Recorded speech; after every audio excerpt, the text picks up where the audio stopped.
We're working on the audio to the Zoom people.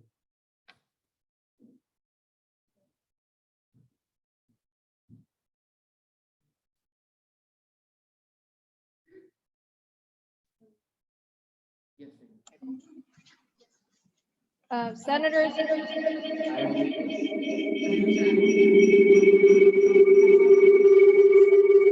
You're too close to someone else. It sounds terrible.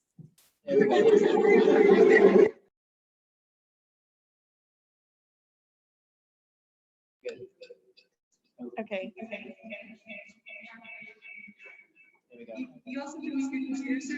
It's echoing. It's echoing really bad.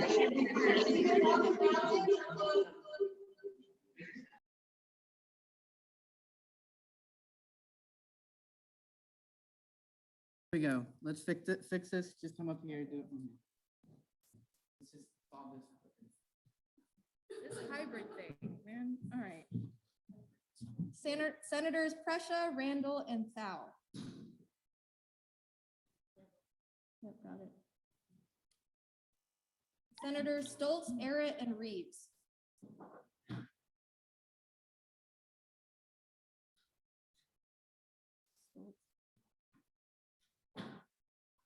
Senators Noel, Nasworthy, and Molina. Noel is here.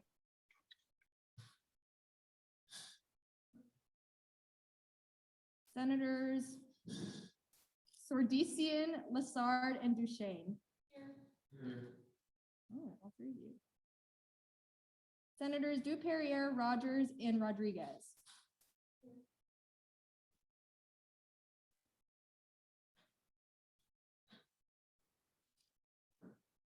Senators Linsky, Rigadell, and Fineout.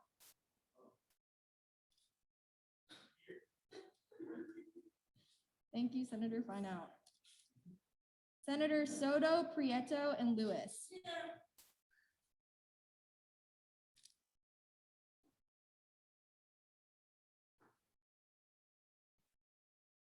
Senators Ramos, A. Gonzalez, and Hadley. Here.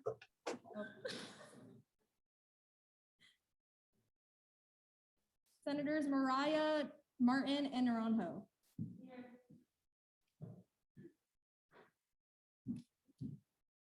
Here.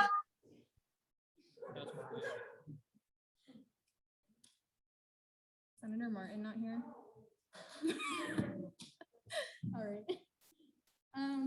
Senators Gabadaj, Reed, and Moore.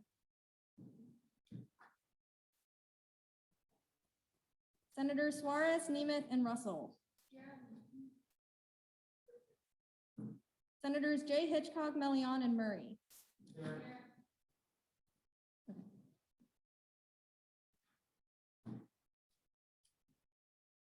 Senators West, Thorpe, and K. Hitchcock.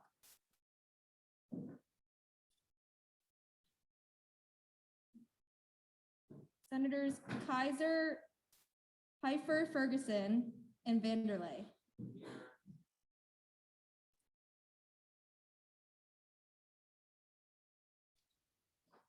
Senators Guillemot, Botel, and Kowalski. Here.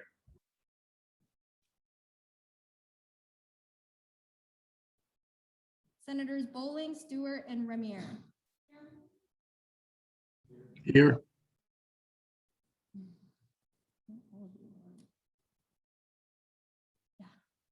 Senators Zitrar, sorry, Murray, and Powell. Here. All right, President Harmon, we do have quorum. All right, you should have just received some legislation from Anna. They're working on getting it to you all. All right, quorum is verified. Corrections and approval of the journal from April 7th, March 2021. Is there a motion to approve the journal from April 7th? Senator Marcus. You gotta stand. Thank you. Is there a second? Chair Roy. Are there any objections? Seeing none, the Journal of April 7th is approved. All right, student and non-budgeted RSO comments. Are there any students or RSO comments, RSOs wishing to make a comment at this time? All right, here we have Patrick Martin from Torchlight. All right. Good evening, Senate. Can you all hear and see me all right? Yep. Yes. Awesome. So first of all, congratulations to the new senators inaugurated, and welcome back to the sitting senators. My name is Patrick. I am the director of the Torchlight Center, and I am very proud to offer Torchlight as a resource and a service to you senators in your service to the student body. The positions which you hold are privileges of public service, and it is one that I regret that I did not do in undergrad. I'm a graduate student here at FSU, and so I'm honored to be led by you all in your public service. My director of legislative affairs, Shanna Cohen, who was a senator as well at one point, she was not able to make it tonight, but she wanted to offer some words to you all, and I'll read that for you all now. She wanted to offer her congratulations to all those inaugurated, especially our Torchlight member, Jason Kowalski, and the award winners, with a special shout out to Chair Little, who we are so lucky to work with as one of our resident senators. Shana mainly works with Senate research requests and legislation formatting assistance, in addition to leading any projects on transparency within student government. So if you have any questions, suggestions, or concerns, please email her. Her bio is available on our website. Torchlight Director and Officer applications are going to be released in the coming weeks, and resident senator applications are rolling. So please engage with us and follow us at Torchlight Center on Instagram. Thank you all for your time, and I'm very, very much looking forward to seeing the Senate get to good work. Thank you for your time. Thank you. We clap in person. All right, are there any other students or non-budgeted RSOs wishing to make a comment at this time? Seeing none, special introductions and announcements. We have none. Messages from the executive branch. None. Messages from the agency and bureau directors, SGA organizations, officers, and employees. None. Messages from the executive cabinet. None. Messages from the class councils. None. Messages from the Congress of Graduate Students. None. Messages from the judicial branch. None. Messages from the union board and student engagement ambassadors. None. Oh, all right, none. Messages from the campus recreation board. All right, none. Report of the SGA accounting office. The remaining balance of Senate projects is $11,517.20. PAC has a remaining balance of $18,970. RTAC has a remaining balance of $49,790. And the organizational fund has a remaining balance of $1,000. What I just went through is the readout that we do every Senate meeting. You'll hear this every single time. Sometimes people speak, most times people don't speak. But we give that opportunity to all students and organizations. Report of Senate liaisons. Are there any liaisons wishing to make a report at this time? All right. Oh, Senator Marcus.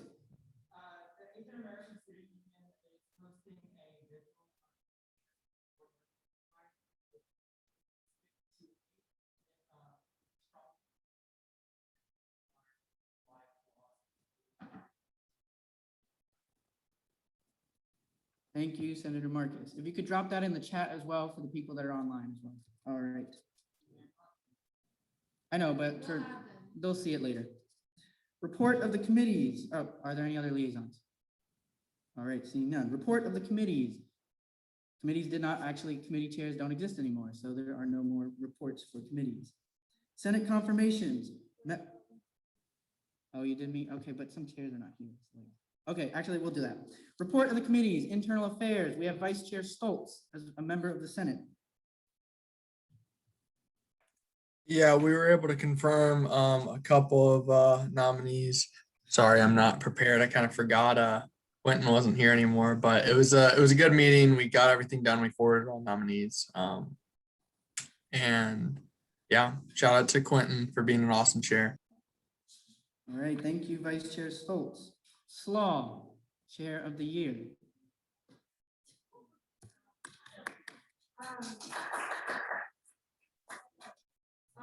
Walnut on Tuesday at 6:30, we have Bill 35 sponsored by Millian Suarez, Bill 36 sponsored by Randall, Bill 37 sponsored by Randall, and Bill 38 sponsored by Randall. We're gonna have to end up doing the budget as a whole. That's gonna be fun, but that's it. Love you all. Thank That was you. my last one. Thank you, Chair Martin. Finance. We do have Chair Rudolph on the call. Okay, we can just unmute ourselves. Didn't know that. All right, so hello, everybody. Finance met yesterday at 5:30 and we passed PAC Resolution 18. Yeah, that was pretty much our only business. I want to give a quick shout out to all the members of Finance Committee for having a great semester with me. So thanks, everyone. Thank you, Chair Rudolph. Next, we have Judiciary, Senator of the Year.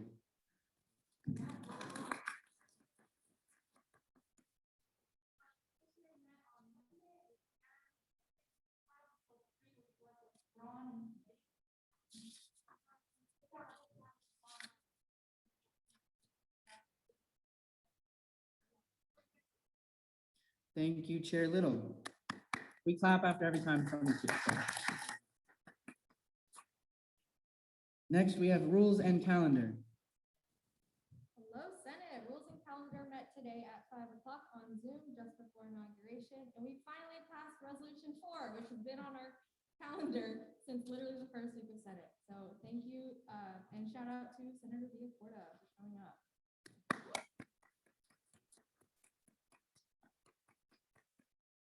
All right, for our new Senator of the Year, the Racial Inclusivity and Justice Ad Hoc. So Ridge met last Friday. We had a session with Charles Williams in admissions about the Harvard School Program and how Senate and professional students can work to help in that. We're not sure next meeting, so that's PDA. And I want to give a shout out to Senator Gonzalez for coming up with the RMARC contract, and we'll be doing work on that. Thank you. Next, we have SA Squared. Hi, everyone. Let's get started without Edna. We'll probably have an informal meeting this Sunday at 7:30, just to try out the loose ends and talk about summer Senate. So yeah, if you're interested, please come out. That's it. Thank you, Senator Soto. And the Rules Ad Hoc. Rules Ad Hoc did not meet last week. We have our meeting on Friday at 6 p.m. Shout out to Senator Randall for doing a lot of legwork in preparation for this meeting. Any and all are welcome. We hope to see you there.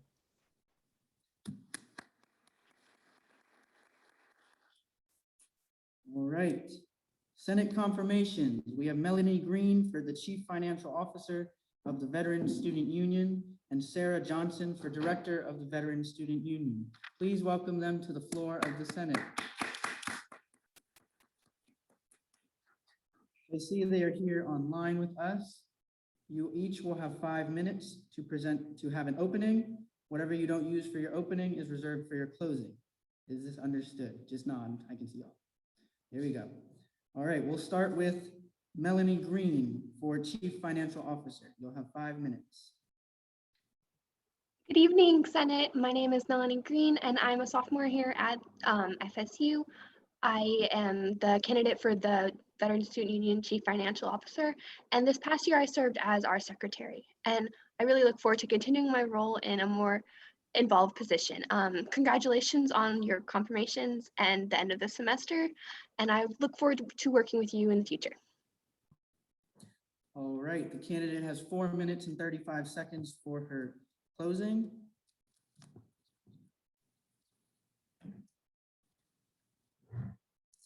All right, when you wish to speak, motion for Parliamentarian Rowan. He will hand you a microphone. That is so Zoom can hear you. Oop, what did I do? Oh, that's you. Okay. All right, Next, we'll move on to Sarah Johnson. You will again have 5 minutes for your opening. Whatever you don't use for your opening is reserved for your closing. You may begin whenever you're ready. Good evening. My name is Sarah Johnson, and I am the candidate for the director position of the Veterans Student Union. This past year, I served as PR and marketing officer for the VSU.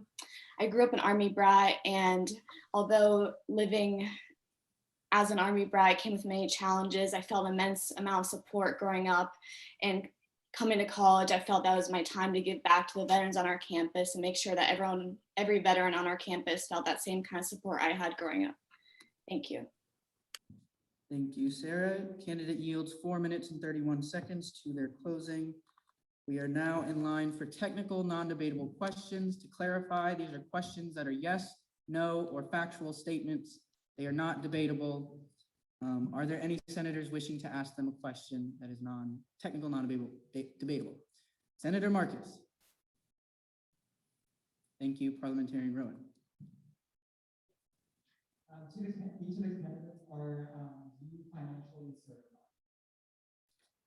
We'll start with Melanie and go to Sarah. I definitely did not hear that. Okay. Are you financially certified? Yes. All right, Sarah. Yes, I am. All right. Zoom hearing. Nod if you can hear Parliamentarian Rowan. Zoom hearing. Can Zoom hear me? Technical difficulties, wonderful. Also, for the in-person, we're taking a pause for a second to fix that microphone. Also, for the in-person senators, all you have to do is raise your hand.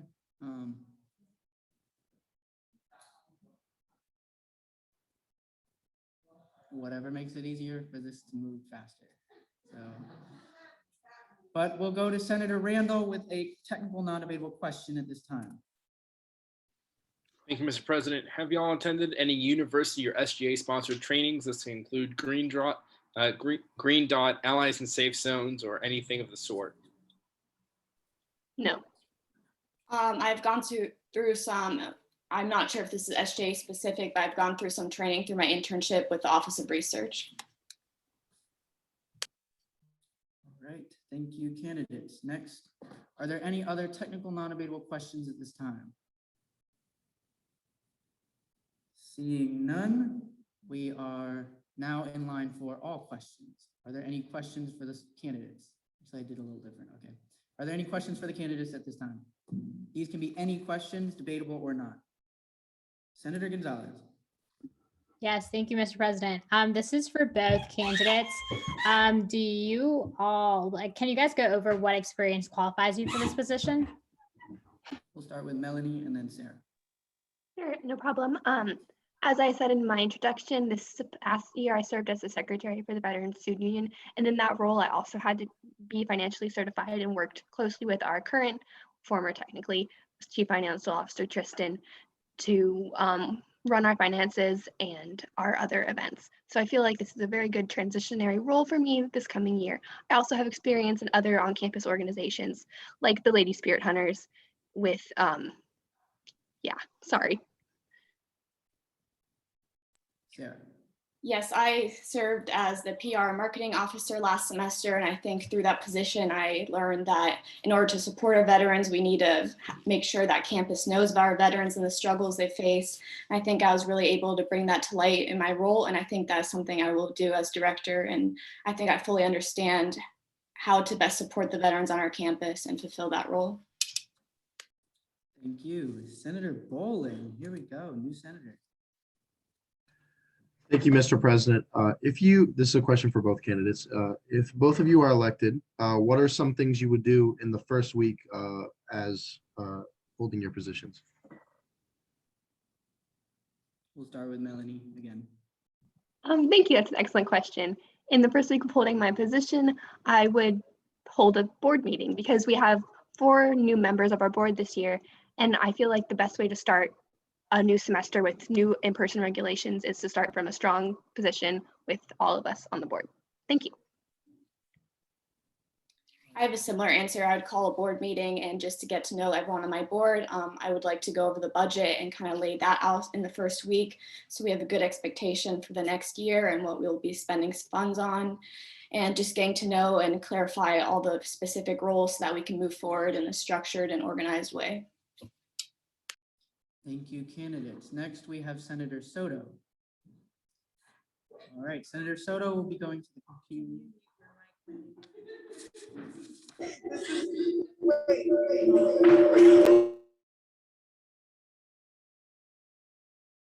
Is it gonna work now?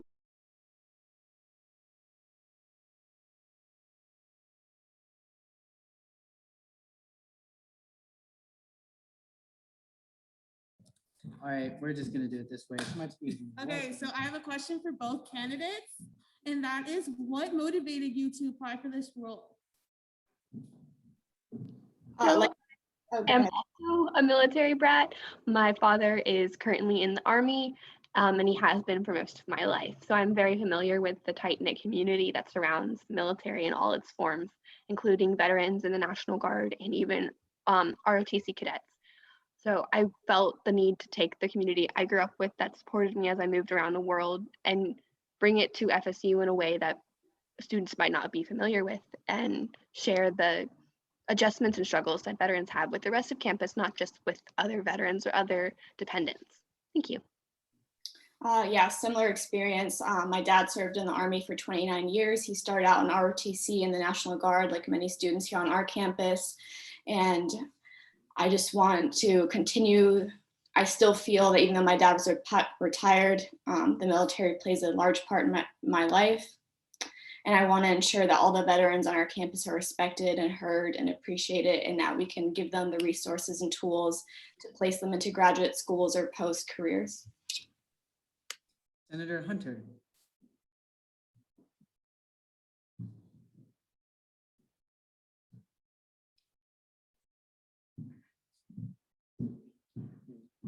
So as the Veteran Student Union is an agency, I was wondering if each of you could speak to your ability to communicate like what's happening in VSU with other agencies on campus.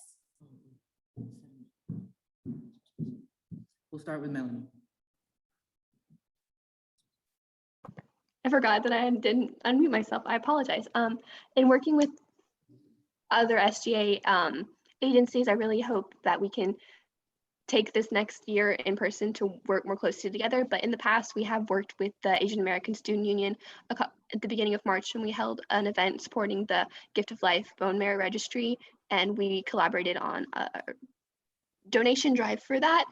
And I look forward to working with the other agencies more in the future. Yeah, like Melanie said, we had partnered with a lot of other agencies in the past, and that's something I've already been working on, is continuing those relationships and making sure that we are supporting the other agencies and making our cause heard, but also understanding what their union and the students they represent so we can better serve each other. Thank you, candidates. Senator Nasworthy.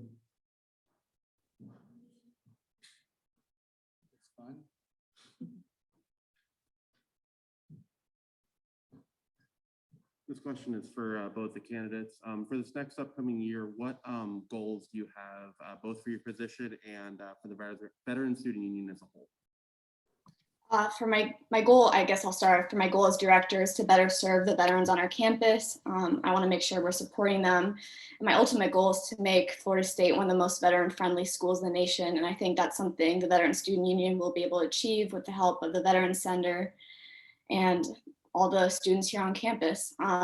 Specific ideas for the VSU, different socials that allow the veterans on our campus to find community among each other, as well as different networking and professional development in order to equip them for future jobs or grad school. So as Chief Financial Officer, I plan on using our generous budget from SGA to benefit all veterans as much as possible. And specifically, I would like to apply this to the events we can put on in the month of November, which we celebrate as Veterans Month. And I look forward to taking our budget and running with it for that month of celebration for the sacrifices of the veterans at FSU and across the country. Senator Hadley.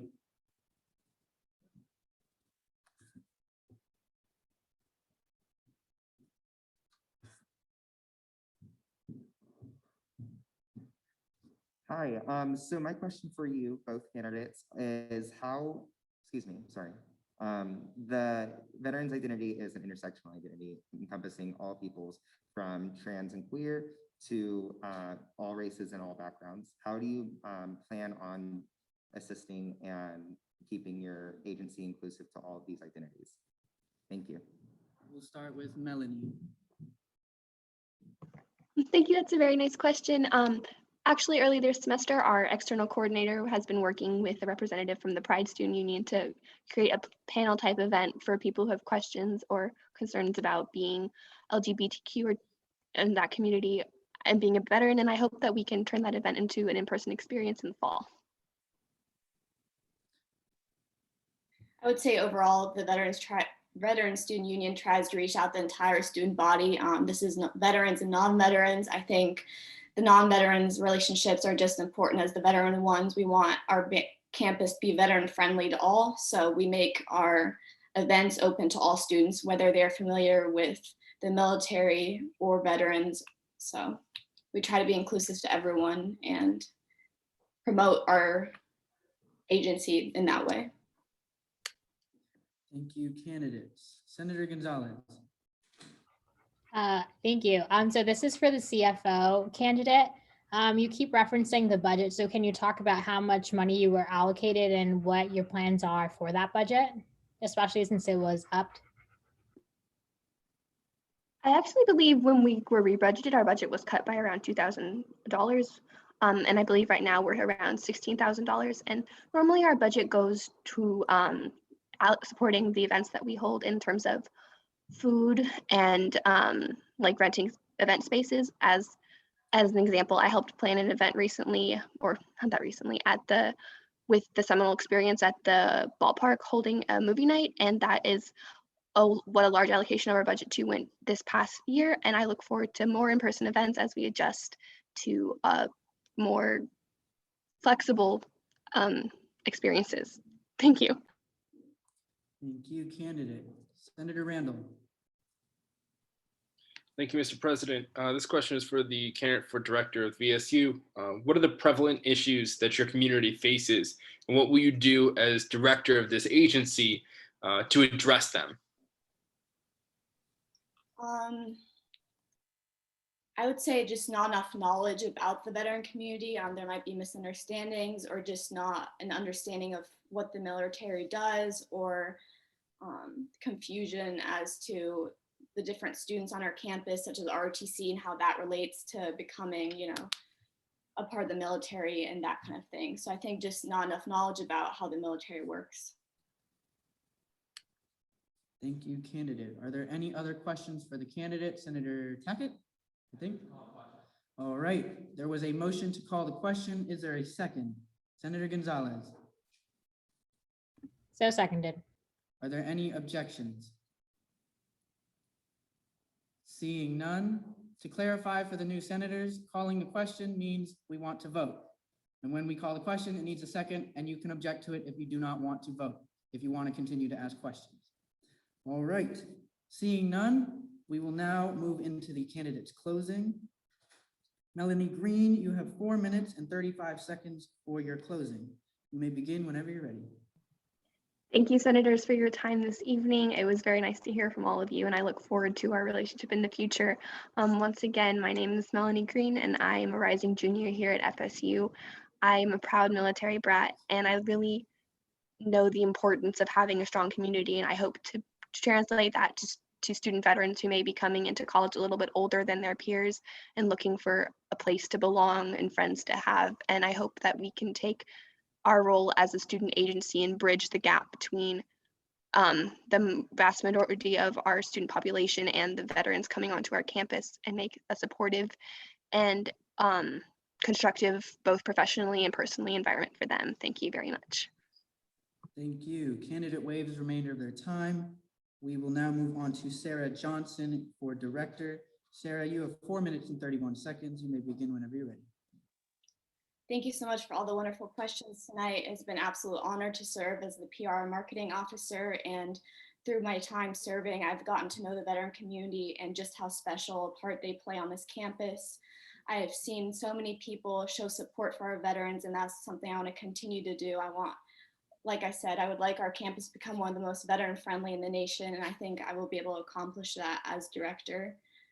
Growing up an Army brat, like I said, I grew up in the military community, and having a support system means so much. And I think that's something I want to continue to provide for these veterans, is giving them a support system for encouragement, equipping them with the tools they need to go out and graduate and get jobs and join grad school. So I would be honored to serve as the director, and thank you so much for your time this evening. Candidate waives the remainder of her time. We are now in line to vote for the candidates. So how this will work is all the senators online, you all will vote using the raise hand function when Pro Tempore Wang calls the vote. Actually, I'll just say it and then Pro Tempore Wang can read it out. All right. And then also, if you're in person, you just do the eye clicker and point at this machine right here. A is for yes, B is for no, C is, whoa, don't vote yet. A is for yes, B is for no, C is for abstention. We will start with Melanie Green for Chief Financial Officer. We'll do the iClicker votes first, and then we'll move to Zoom next.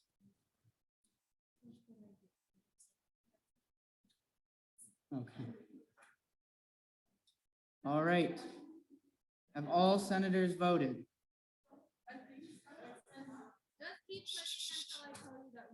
Yeah. Pro Tempore Wang has a number of the members in the room. So once we reach that number, we know everybody has voted. All right, missing one person. Please make sure it's on. Senators usually forget that it's not on. So. Got it. All right. Now we will administer the vote for Zoom. All in favor of passing Melanie Green for Chief Financial Officer, please use the raise hand function.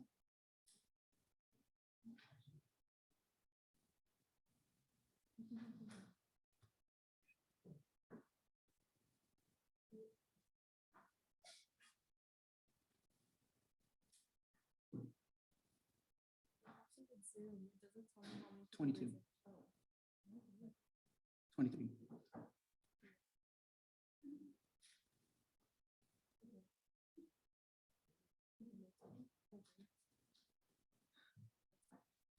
This is an experiment. All right. All right, we have the yes votes. Are there any senators wishing to vote no? Please raise your hand. For Melanie Green for Chief Financial Officer.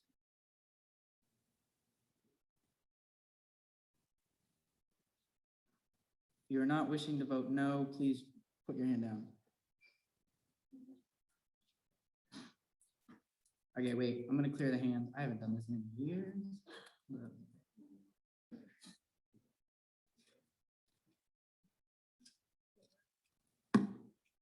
I don't know how to do it on here. All right, I think it's Senator Gonzalez, Rigadel, and Dupere. All right.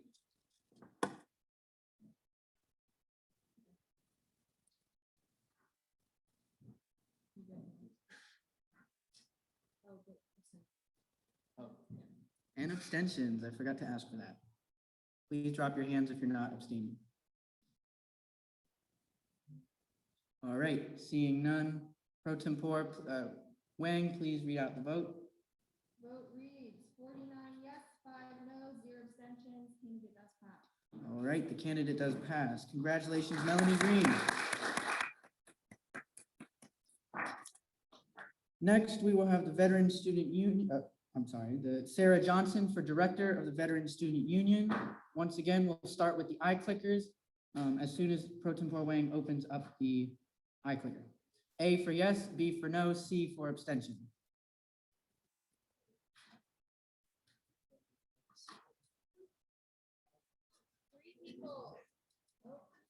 Please stay quiet while voting.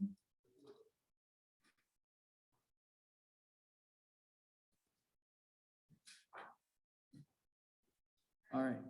While they are voting, all in favor of this candidate on Zoom, please raise your hand.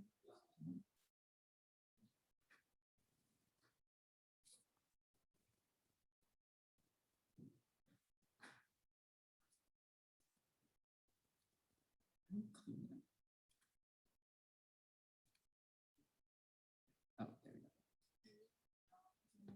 25. All right. All of those wishing to oppose the candidate, please raise your hand on Zoom. All right, see, there are no no's. Are there any abstentions? All right, there are none.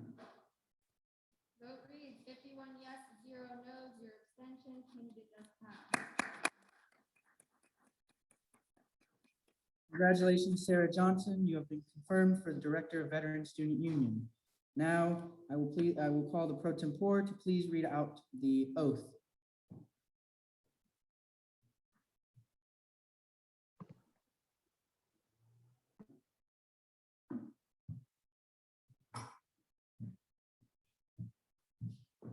Candidates for student body offices may choose to replace the words "so help me God" with "on pain of impeachment" when taking the oath of office. Do you understand?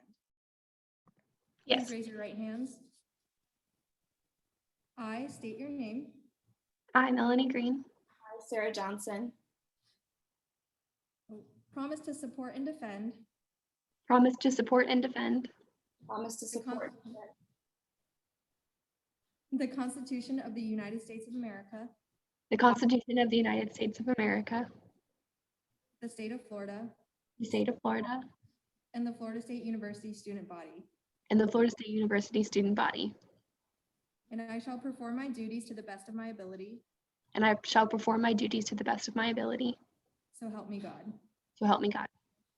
Congratulations.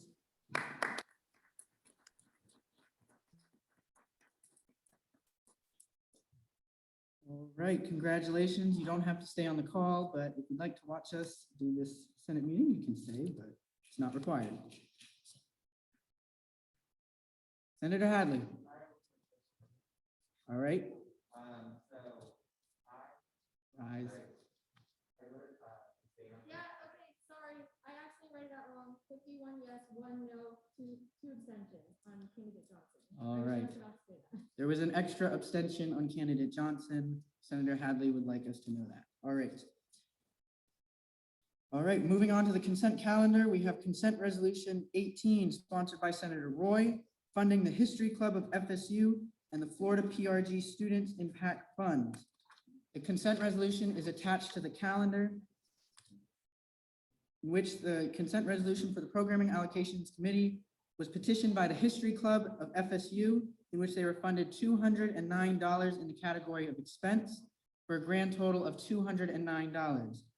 Florida PIRG students was funded $70 in the category of expense and $0 in the category of clothing and awards for a total of $70.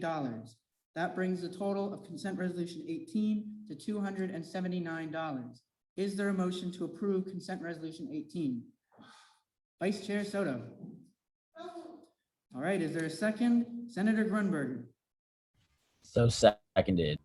Are there any objections? Senator Lassard. Is it that I read $0 in clothing and awards? Yes, that was a typo. It is $0. It was amended in finance. Do you withdraw your, oh. Okay, I'll clarify. Do you withdraw your objection? All right, the objection is withdrawn. Consent resolution 18 is approved. It was a typo. $685 was originally allocated. However, the finance committee amended it down to $0. It was not reflected in this consent resolution. However, it was reflected in the minutes, thus happening. All right. Congratulations to the sponsor on consent resolution 18.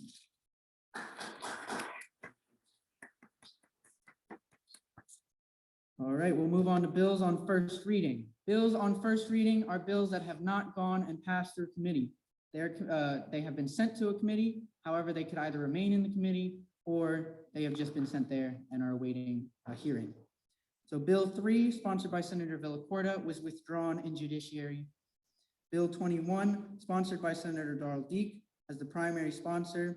Bill 21 no longer has a primary sponsor that is a member of the Senate. Please contact me if you'd like to become the primary sponsor. We'll do this after Senate of Bill 21. Bill 34, sponsored by Senator Melion and Suarez, and Gabadaj, Rossi, Gonzalez, Hitchcock, all as co-sponsors. This was referred to budget and remains in budget. Is there a motion? Senator Randall. Mr. President, I move to go into budget as a whole. All right, is there a second? Senator Suarez. So seconded. Are there any objections? Seeing none, we will now move into budget as a whole. What this means is we are now the budget committee. We are the budget committee of the whole. So we act as if we are in the committee, we are committee members of budget. However, we vote the same way as we do in Senate, so it's nothing too different. Our budget chair and vice chair are not here, so I will continue to preside.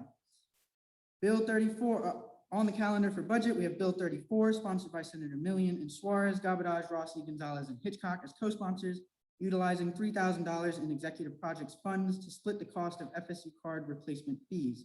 Please welcome the sponsors of Bill 34 to the floor of the Budget Committee. We have Senator Suarez on the Zoom call. Good evening. Oh, you will have 5 minutes for your opening. Whatever you do not use for your opening is reserved for your closing. You may begin whenever you're ready. Alrighty. Well, good evening, Senate. Very happy to see you all. I was just there a little bit ago, but I had to run home for some personal things. But so a little bit of context behind this. A couple senators from the 72nd Student Senate, some of you may know them, some of you may not. Travis Waters and Alfredo Alvarez recently passed their FSU card initiative. And so what this initiative did was add a signature strip to the back of the current FSU card. And so what that does is it allows students to use the FSU ID as a valid form of voter identification for future government elections at the local, state, and federal level. So I'm going to pass it on to Senator Melion so he can go into a little bit of depth of how the money will be distributed and how it will generally benefit the student body. Thank you, Senator. So the plan is we will be subsidizing 400 cards. FSU, we have spoken to FSU Card Services. They've given us the okay. FSU cards are at a flat rate of $15, so we will be subsidizing them by 50%, leaving students to paying $7.50 for a replacement. The way that we're planning on doing distribution is mainly through first come, first serve. It's completely optional. And like Senator said, these can be used in local, state, and federal elections. With that, I yield my time. Senators yield 3 minutes and 40 seconds for their closing. Are there any technical non-debatable questions for the sponsors at this time? Senator Linsky. Thank you. How will these be used as proof of voter ID? Is the university partnering with, I guess, the supervisor of elections for the state of Florida or any federal entity? So if I can go ahead. So as I mentioned, with the addition to the signature strip, adding on a signature with the photo ID, it allows students to use it when registering to vote or to registering under any different political party. And so we're asking to transfer we're asking to transfer funds from executive project. Well, this is budget executive projects to FSU Card Services to subsidize the cost for the first 400 students that will be going into either receiving a new ID or wanting to change it to be able to get that signature strip on the back of their IDs. All right, Senator Gonzalez. Yeah, I think I'm a co on this. Can I also further clarify the question? Because Sure. yeah, Matthew, so the way it works, Senator Linsky, is that the state law stipulates what has to be on the ID for it to count as a voting ID. And so the way it works is that you need a signature on a photo ID for it to be valid for you to show it to vote. And so the FSU ID used to not be valid because it didn't have a signature strip. So if that clarifies it, now that we add the signature strips, it falls under the stipulations of the law, and they're able to use it in the voting booths. All right. Are there any other technical non-debatable questions? Senator Hadley. Yeah, unfortunately.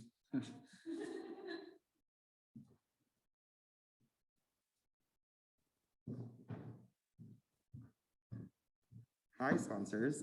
So have you discussed or had conversations or former Senator Waters or Alfredo, do you know if they have discussed this as an acceptable means of verification for voting to the Leon County Supervisor of Elections or any other Supervisor of Elections?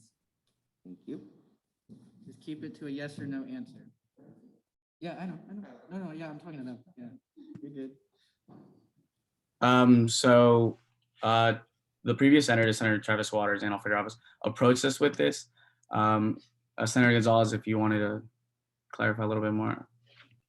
Yeah, so the answer is no, because that's not how it works. That's, I guess, if you want me to make, like, you want me to explain, Harmon, I can, but the answer is no, because that's not how it works. All right, we'll just let you explain it. It's just easier for everyone. So go ahead. Okay, so you don't have to like go and verify like an identification. I'm so sorry. Hold up. You don't have to go and verify an identification. I'm so sorry, it's my dog, but you don't have to go and verify, like, say, like, oh, does this work? It's just the law states this is what has to be on an ID for it to be valid for you to go and take it to the voting booths. And so by adding the signature strip, you have the photos, you have your name, and then you have the signature, and that's all you need for you to go and take it to vote. Thank you, Senator Gonzalez. Senator Bowling. Thank you, senators, for proposing this bill. Would this change be required among students or would it be optional? I could go ahead and take that one. It's completely optional. Like I stated earlier, it's first come, first serve. Yeah, that'd be about it. All right, are there any other technical non-debatable questions? Senator Nasworthy. I'd also like to remind everyone that we do have a bedtime of 11 p.m., so please make your questions concise. With this bill, it's 400 IDs are subsidized at the $7.50 rate that you guys want to, right? Yes. All right, Senator Lewis. These are technical non-debatable questions at this time. Senator Lewis. You are allowed to unmute yourself. All right, we'll move on to Senator Noel. Correct me if I pronounce that incorrectly.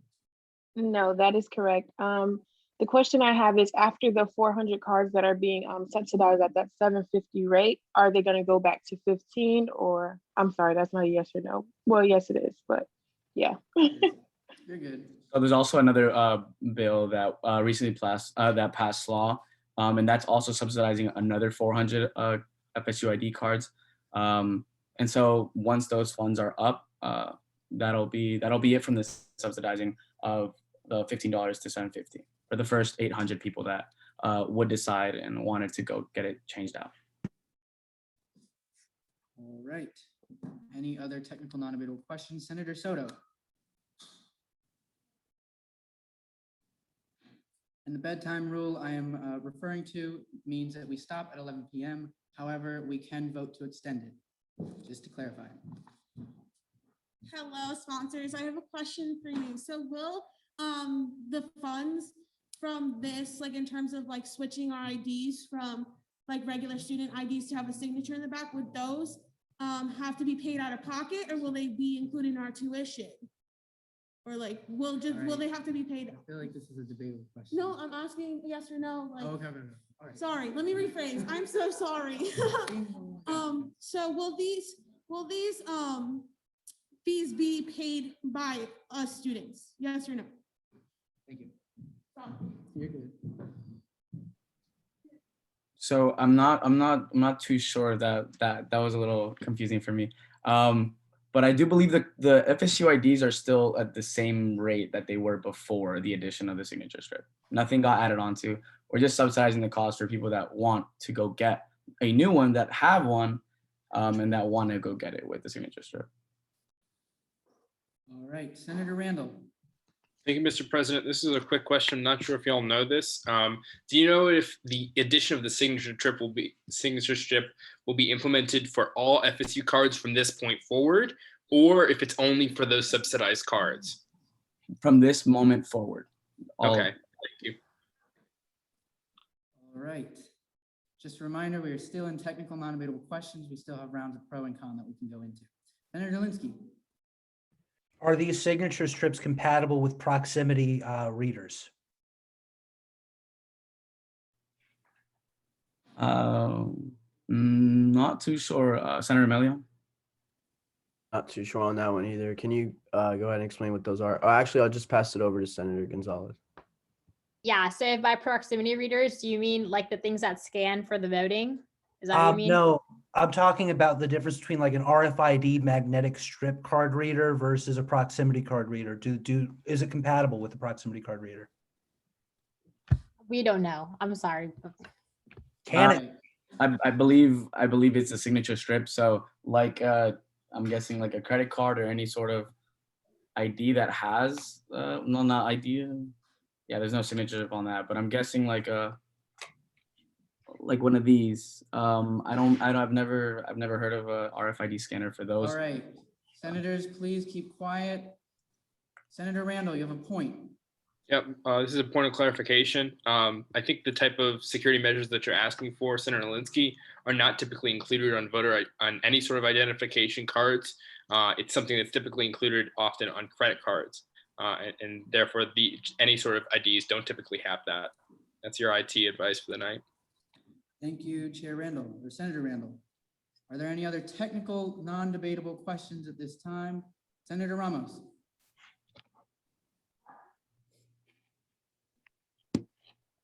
Yeah, I will just move into pro-con, but I just have to wait till nobody asks questions. All right. So, Senator Rigadell. Oh, I can unmute myself. All right. Quick question. Will this get advertised to all FSU students? Yes. All right. Are there any other technical non-debatable questions at this time? Senator Nasworthy.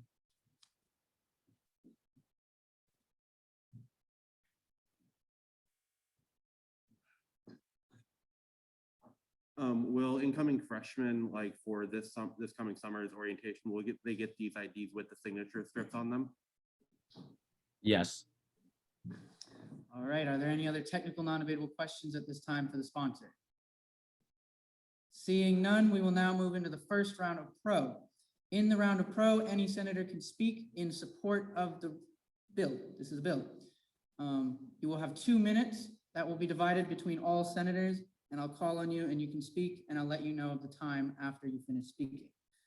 All right, there are 2 minutes on the clock for the first round of pro. Senator Marcus. All right, the time in pro, there is a motion to extinguish the time in pro. Is there a second for that motion? Senator Bowling. Second. You don't have to second if you don't want to. I just called on you because your hand was raised, so. All right, there was a second. Are there any objections? Senator Kowalski. Oh, all right. Seeing none, we are now in the first round of con. This is just like pro, except you speak against the bill. Senator Hitchcock. There's a motion to extinguish the time in con. Is there a second? Senator Kowalski. So seconded. All right, are there any objections? Senator Rigadell. No, I just want to move to call the question. Actually, okay. All right, okay. Senator Hitchcock, do you withdraw your motion? Because if no one speaks in con, we can call the question in con. If we move on to pro, we have to stay in pro and go to the next con. So let's not waste time and stay in con, if that's all right with y'all. Senator Linsky. I actually plan to speak in con. All right, you have 2 minutes. All right. Voting is good. Getting registered to vote is good. Doubling down on backdated technology is bad. We are behind the game, FSU, when it comes to our security and our access. University of Florida, UCF, most public colleges have proximity card readers in effect. These are more secure, and we are not even close to being able to implement these. By doubling down and spending more money on upgrading these systems for a small incremental gain that is great in spirit, but I don't think is actually that systemically impactful. We essentially say to the university, it's fine that we have outdated technology. If you're going to spend any money, spend less money, give us a symbolic win. But by all means, don't do a study and see how much is it going to cost to replace all of the RFID scanners on campus with more efficient, safer, and efficacious proximity card readers. By all means, don't spend all of that money. Give us a short-term win. Perhaps it's possible to do both at the same time. I don't think that's likely. My read on this is that it's going to impact 400 students, and the rest of the students are going to pay a little bit of extra money. I don't see a high percentage of win rate after that of people using this successfully to vote when they had no other option. This seems like an easy way out for a much bigger problem. For that reason, maybe I'll be the only one. I'll be voting no on this. All right, Senator yields 35 seconds to the first round of con. Are there any other senators wishing to speak in con? Senator Soto.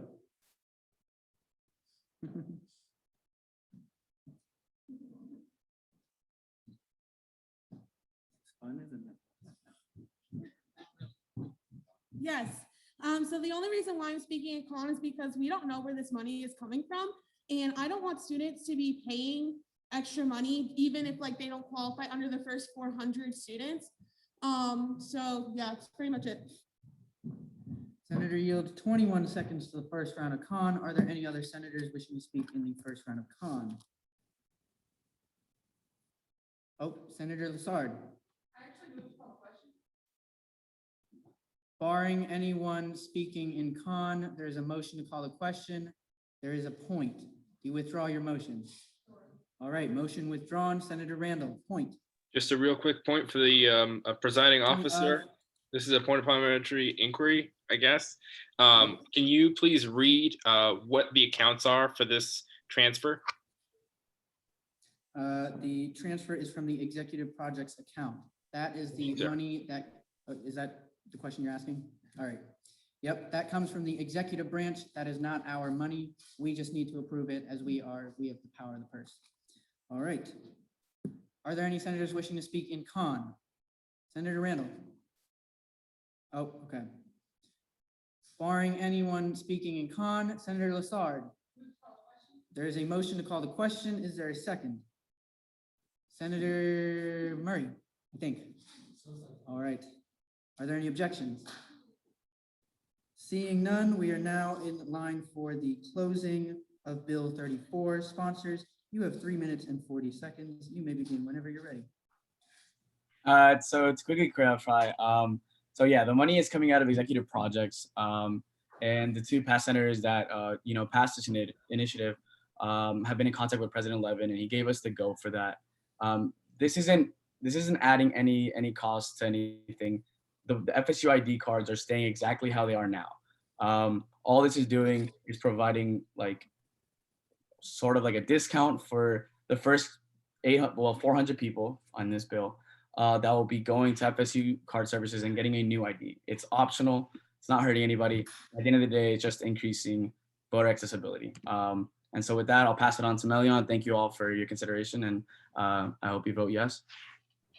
Thank you, Senator, and thank you guys for your time tonight. I would just like to state that matter of the fact is that not enough college students vote, right? That is what we wanted to add. We want to expand voter accessibility, local, state, federal. So with that being said, I yield my time and thank you guys.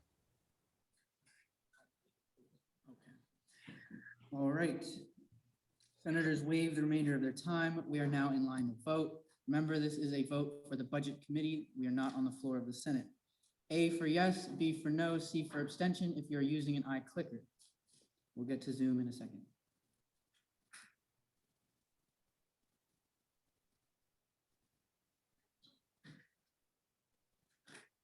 I think it might be time to invest in new iClickers.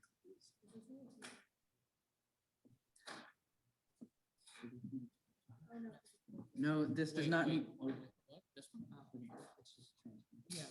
This does not need, this needs a simple majority vote.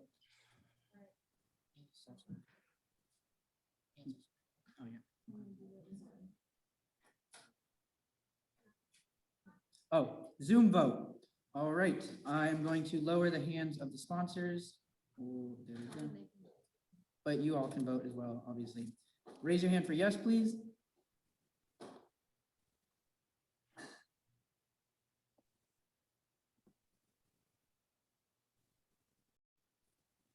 It's a rough process, but we're learning. It's all right. All right, there are 16 yeses. All senators in favor, please raise your hand and keep it up. Oh, we're up to 17 now. 18 now. All right, voting is closed for Zoom. If you have not voted, unfortunately, you have not voted. We will now move on to no. Oh. All right, all senators against this bill, please raise your hand.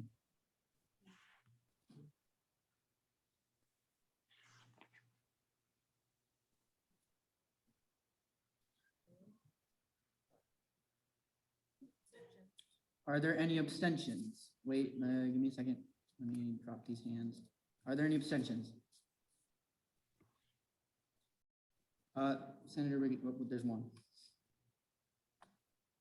Okay, vote reads 40 yes, 11 no, 1 abstention. Bill 34 does pass. Congratulations to sponsor. Bill 34 does pass. We will now move on to Bill 35, sponsored by Senator Melian and Suarez as the primary sponsors, Gabadaj, Rossi, Gonzalez, and Hitchcock all as co-sponsors. This will be utilizing $3,000 in Senate projects funds to split the cost of FSU card replacement fees. This was referred to SLAW, then budget. It was passed in SLAW, where it is now in budget. Please welcome the sponsors to the floor of the committee, Senator Melian and Suarez. All right, you guys will have 5 minutes for your opening. You may begin whenever you're ready. So good evening, Senate, once again. Essentially, this is the same bill. We're just transferring another $3,000 from Senate projects to FSU card services to once again subsidize 400 FSU ID cards. Senator Melian. I have nothing to add. Same thing as last time, just different accounts. All right, senators yield 4 minutes and 39 seconds to the remainder of their closing. Are there any technical non-debatable questions at this time for the sponsors? Senator Rigodel. I move to call the question. We cannot do this in this part. So your motion is denied. Senator Nasworthy, I've never done that, but you know, we'll do that. Senator Nasworthy. Y'all don't have to do that. Just don't do anything and I will move on, all right? So no worries. Are there any technical non-debatable questions at this time? Senator Noel.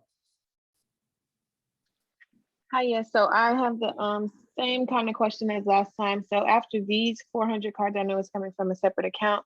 After these 400 cards, will the price go back to $15 or, yeah, that's my question.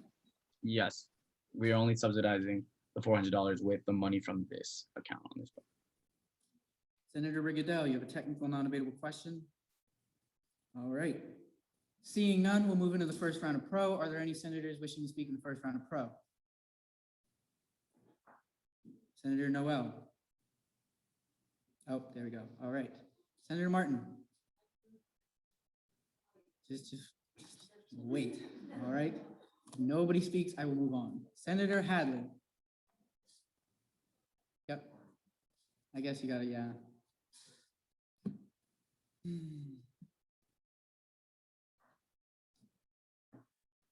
Oh, 2 minutes in the first round. I just want to come back to the Senate and just reaffirm that this is expanding the right to vote and expanding the accessibility of students. Many college students have the lowest rates of voting, and any access is better. So having that option is always best, especially subsidizing cards is a pro. So. Senator yields 1 minute and 38 seconds to the first round of pro. Senator Bowling. Thank you. I see this as a valid method of enfranchisement for 800 people potentially. This may come as a shock to a lot of people, but some people might not have photo ID. Some people might not have had the need to get driver's license. And some people might not feel comfortable voting with their out-of-state ID because I assume you get some looks for it. I see this as a valuable way to enfranchise 800 people for they only have to pay $7 a piece, which is much less expensive than a driver's license. Thank you. Senator yields 1 minute and 8 seconds to the first round of pro. Senator Gonzalez. Yes, thank you. I do just want to add that theoretically, there's this idea that if you're an FSU student, you're supposed to have your FSU card on you at all times. Like that's kind of the idea. And so theoretically, if you have that on you at all times, it's easier for you to take that to the voting booths when the voting booths are on campus or at the Civic Center and you're going from class to class and then you just want to hop on over. You know, the odds that you have your FSU ID are probably higher than you having any other photo ID. And so this is just kind of making sure that those IDs are also able to be used at the voting booths. Once again, it's expanding accessibility and making it easier for college students that already aren't too engaged with politics and elections to kind of give them an incentive to be able to go. With that, I yield. Sponsor yields 26 seconds to the first round of pro. Are there any other senators wishing to speak at this time? Seeing none, we will now move into the first round of con. Are there any senators wishing to speak in the first round of con on Bill 35? Also, Senator Bowling and Gonzalez, can you just put your hands down? Thank you. All right. Seeing none, is there a motion? Senator Lassard. There's a motion to call the question. Is there a second? Senator Nemeth. Thank you. There was a second. Are there any objections? Seeing none, we are now in line for the closing announcements. We're not there yet. All right. We are now in line for your closing. You will have 4 minutes and 49 seconds for your closing. You may begin whenever you're ready. Yeah, so once again, this is just to, increase voter accessibility, being that college students have the lowest rate of voter turnout. So with that, I'll pass it on to Milian, and that's all for me. Yep. So I feel like some great points were made in this last round of pro. Like Senator said, thank you guys for your time, and we just want to help out. All right, sponsors waive the remainder of their time. We are now in line to vote. Once again, we'll start with the eye clickers. A for yes, B for no, C for abstention.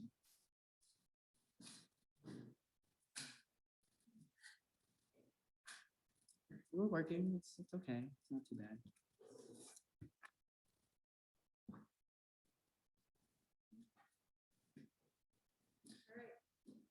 All right. Will all senators in favor? Wait, give me a second. Let me close these out. Will all senators in favor of the bill please raise your hand on Zoom?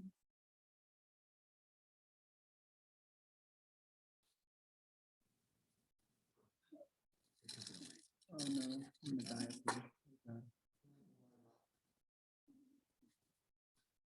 All right, that's 22 yeses. Now, all those opposed to Bill 35, please raise your hand on Zoom. All right, I'm seeing one no. And any abstentions? One abstention.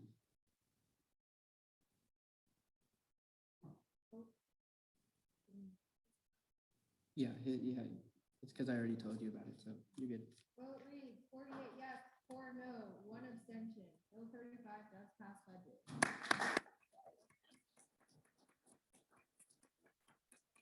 Congratulations, sponsor. Bill 35 does pass and is sent to the Senate floor. Bill 36, sponsored by Senator Randall, is the primary sponsor. Gabadaj, Rossi, Gonzalez, Hitchcock as co-sponsors, utilizing 3,000. Oh, did I read the? I'm reading the wrong one. Senator Randall. Point. Budget passed all these bills. They were however avoided because of that one statute, the small person in budget. We vetted this bill throughout all the questions. I would like to expedite this bill to be approved because it's going to get sent for time purposes. For all those on Zoom, Senator Tackett clarified that budget had already heard Bill 35, 36, 37, and 38. However, they were voided because they were sent to SLAW first, and SLAW did not hear them at the time that budget met. Any questions before we begin? Point of information is a question. Point, Senator Lassard. Parliamentarian Rowan. Yes, we can. We can pass these by unanimous consent if you want to. All right, Bill 36. All right, also because we are reaching the time limit of 11 p.m. And seeing as though we don't need a motion to extend and I can just do it, we will extend it to 11:30 p.m. until further notice. Any objections to that? All right. Bill 36, sponsored by Senator Randall. Arut, Linsky, Stoltz, and Tackett as co-sponsors, utilizing $1,763.28 in Senate projects funds to restart Shaw's Cooking Classes Initiative. Senator Lassard. Thank you. All right, this was referred to SLAW, then budget. It was passed in SLAW. Please welcome the sponsor to the floor. Senator Randall. You have 5 minutes for your opening. Thank you, Mr. President. I appreciate y'all hearing this tonight. This is part of 3 bills that you'll hear tonight. This is the first of 3 bills you'll hear tonight from the Center for Health Advocacy and Wellness that encourages students to make healthy lifestyle decisions that will facilitate academic success and lead to lifelong health and wellness. This specific bill aims at increasing, adding an additional component to CHAW's existing in-person cooking classes that are held in partnership with Seminole Dining and the Food for Thought Pantry that we so often fund here in Senate. This additional component helps sort of cover a financial barrier, I would say, that many students that attend these classes may incur. It covers a variety of cooking products to get people started on their journey to a nutritious lifestyle. In addition to this, as you may know, CHAW already offers nutritional counseling that are supplemental to this. This is for 3 cooking classes held once in the fall, held 3 times in the fall and 3 times in the spring. So for a total of 6 cooking classes with 12 people at each cooking class for a total of 72 students. With that, I yield. Sponsor yields 3 minutes and 55 seconds to his closing. Are there any technical non-debatable questions at this time for the sponsor? Oops. All right, seeing none, we'll move into the first round of pro. Are there any senators wishing to speak in the first round of pro? And because we're going faster, please don't let that stop you from speaking. Don't be afraid to speak. However, we are just limited for time. Senator Linsky. This is a great bill. Food insecurity comes in a lot of shapes and sizes, and one way to address it is by funding the food pantry, which we should continue to do while also pointing the finger at the administration and asking why are we the ones who have to fund this with student money. The same can be said about doing this with CHAW. The ultimate goal is to create a basic needs center here at FSU. You teach a man to fish, they eat for a longer time if you give them a fish. That's the principle behind this. I truly hope that you'll join us in voting yes in favor of this bill. Senator yields 1 minute and 35 seconds to the first round of pro. Are there any senators wishing to speak in the first round of pro? Seeing none, we'll move into the first round of con. Are there any senators wishing to speak in the first round of con? Senator Powell. Thank you. So I really like the idea behind your bill. I think, offering services is always good. The only thing I'd say I would disagree with as a chef myself, we're funding supplies that are dependent on other complements that would be necessary and effective to actually cook. So where are you guys going to get funds for these other supplies? Was that a question posed to the sponsor? Correct. Okay, so to ask, this is no problem to you, but to pose a My question to the apologies. sponsor? Huh? I said my apologies. Oh, you're good, you're good. I get it. To pose a question, you have to do a point of information. That is because you are asking for information from the sponsor. You can point of clarification if you have information that other people do not know and you want to clarify it. And then a point of personal privilege is if you're uncomfortable in here, you can personal privilege. So we'll just count that as a point. Senator Randall. Thank you, Mr. President and Senator Powell. Great question. So my hope is that this is a series of steps that we take to ensure that students have access to basic cooking supplies and are therefore expanding this specific program that's done in partnership with Seminole Dining and the Food for Thought Pantry. This is just the first step, the first request that CHAW asked for. I would love to loop you in on some of those conversations in the future so we can continue to provide cooking supplies that are essential for creating those healthy and nutritional meals and having the healthy lifestyle that we're hoping to achieve. Thank you, Senator Randall. Are there any senators wishing to speak in the first round of con? There are 2 minutes left. points do not count against time in pro or con. Seeing none, is there a motion to call the question? Or, oh, not that. Senator Lassard. All right, is there a second? Senator Soto. Are there any objections to passing by unanimous consent? All right, seeing none, Bill 36 is passed by unanimous consent. When it's passed by unanimous consent, we do not need the closing. Congratulations to the sponsor of Bill 36.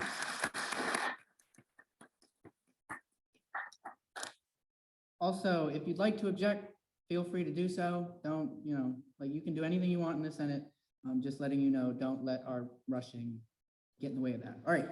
Bill 37, sponsored by Senator Randall as the primary sponsor and Senator Arote, Linsky, Stoltz, and Tackett all as co-sponsors, utilizing $1,500 in Senate projects funds to provide free pregnancy tests to FSU students on campus, referred to SLAW, then budget, passed in SLAW, where it now is in the Budget Committee.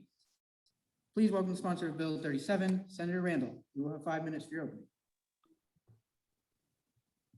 Thank you, Mr. President. This is Bill 37, allocating $1,500 from Senate Projects to Center for Health Advocacy and Wellness. As we know, as you may know, early and affordable access to medical grade pregnancy tests is essential to helping pregnant students receive the information that allows them to make the best decision for their health. And getting that test allows them to receive important prenatal care as early as possible, which is the real goal behind all of this. If passed, this legislation would establish a fund in CHA for any student, regardless of the gender identity, to request a urine pregnancy test administered by UHS free of charge. And this is important, the UHS component.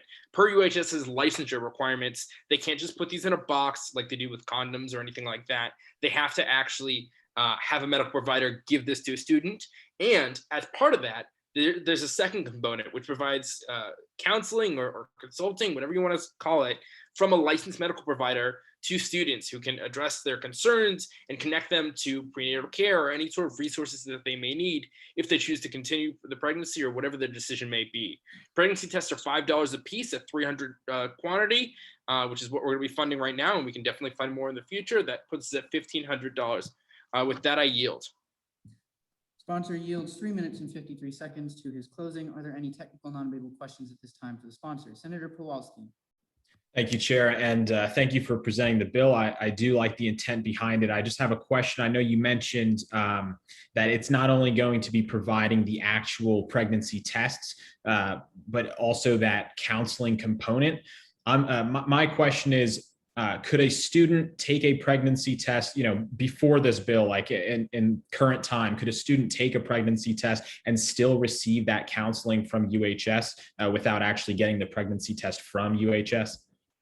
Yes, thank you for that question. I think specifically from one of UHS's current providers, I'm sure you can just call them up. In addition to that, I'm sure that CHA has resources to provide any sort of counseling you may have on a variety of issues. And this is just one component of that I'm sure they'd be happy to help out with. So the answer is yes in multiple regards.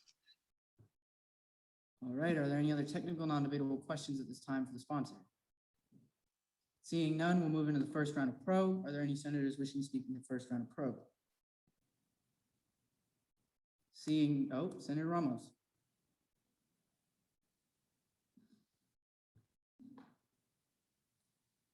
Senator Ramos is coming up to ask a question.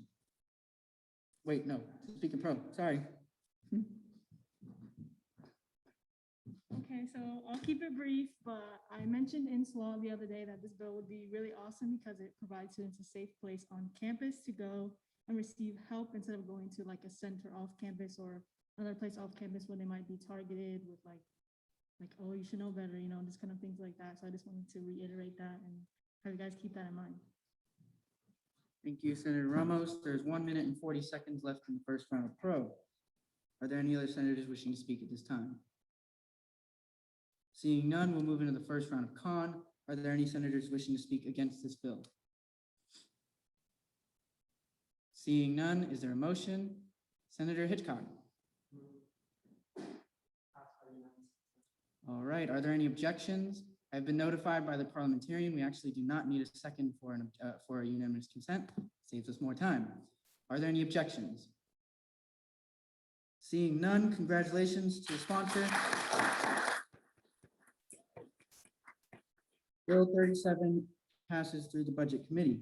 Bill 38, sponsored by Senator Randall as the primary sponsor and Aroot, Linsky, Stoltz, Tackett as co-sponsors, utilizing $4,845 in Senate Projects funds to distribute 500 sleep kits in Summer C 2021 to students living in on-campus residence halls. This was referred to SLAW, then Budget. It has passed SLAW, where it now remains in Budget. Please welcome the sponsor once again to the floor to present Bill 38. You may begin whenever you're ready. Thank you, Mr. President. I appreciate the time. This is the largest of the three bills specifically allocating money to the Center for Health Advocacy and Wellness. The bill totals $4,845. According to data from the National College Health Assessment done in 2017, FCU students reported that sleep was one of top 10 academic impediments to academic success. We all know that getting sleep is vital to academic success, and as such, CHA launched a campaign in spring 2020 to provide students with valuable information related to sleeping habits and the effect of sleep on their health, well-being, and safety. Their initial rollout consisted of 300 kits in spring 2020, and then last month, they did 100 more kits. All of them sold out very quickly with high demand. As such, they've requested 500 sleep kits to be distributed to our newest NOLs this summer and Summer C to students living in on-campus housing. This sleep kit covers essential oils, boxes of sleepy tea bags, and sleep masks. Also included in this bill is grocery totes to hold the actual kits in. In addition to that, this is 72 bags that will be used for an item in the previous bill that y'all just passed, which is the cooking kits bill. It'll be used for that as well. And with that, I yield, Mr. President. Thank you, sponsor. Sponsor yields 3 minutes and 38 seconds to the remainder of his closing. Are there any technical non-debatable questions at this time? Senator Hadley.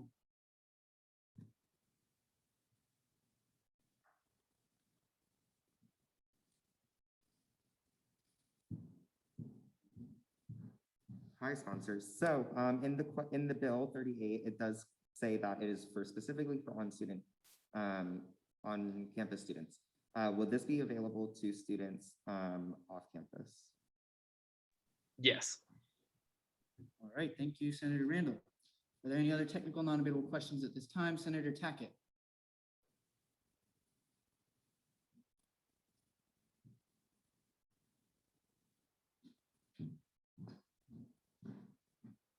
Hello, Chair Randall. I was wondering if you could elaborate how you did in budget about why the sleepy time teas and the essential oils are important and what Shaw deemed as one of the biggest issues to students sleeping with the university.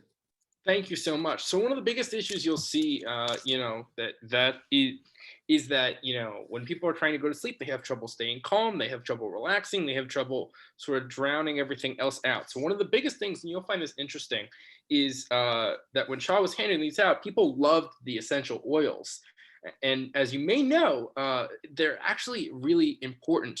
The American Sleep Association, to notice, and I can send this in the Zoom chat and send it group me for y'all later, but essential oils work with the olfactory system of the brain to cause the brain to secrete neurotransmitters such as dopamine and serotonin, which can elevate mood. And in addition to that, they also help you make you feel calm and relaxed. And the serotonin is needed to produce melatonin, which some of you may know is a hormone responsible for making you feel sleepy at bedtime. So these things all directly contribute to better sleep and overall better academic success for 500 new NOLs. Thank you, Senator Randall. Are there any other technical non-debatable questions at this time for the sponsor? Senator Noel. Yes, I just wanted to know if there was a specific way that you all will be distributing these. I know it'll be only for 500 students on campus. So is there like a specific way that you're going to distribute these, or is it just like random? Sure, great question. I think they're still working on the actual distribution process right now. But my guess is it would be in some sort of collaboration with the residence halls, doing something like that. But I think that distribution process is still being worked out right now. The person who's director of CHA is actually on maternity leave right now, and they will be out for a few more weeks, but there's somebody else who I'm working with to get this done. I can get you an answer on that specific question after Senate, though. Thank you, Senator Randall. Are there any other technical non-debatable questions at this time? Seeing none, we'll move into the first round of pro. Are there any senators wishing to speak in the first round of pro on Bill 38? Chair Martin. The former Chair Martin.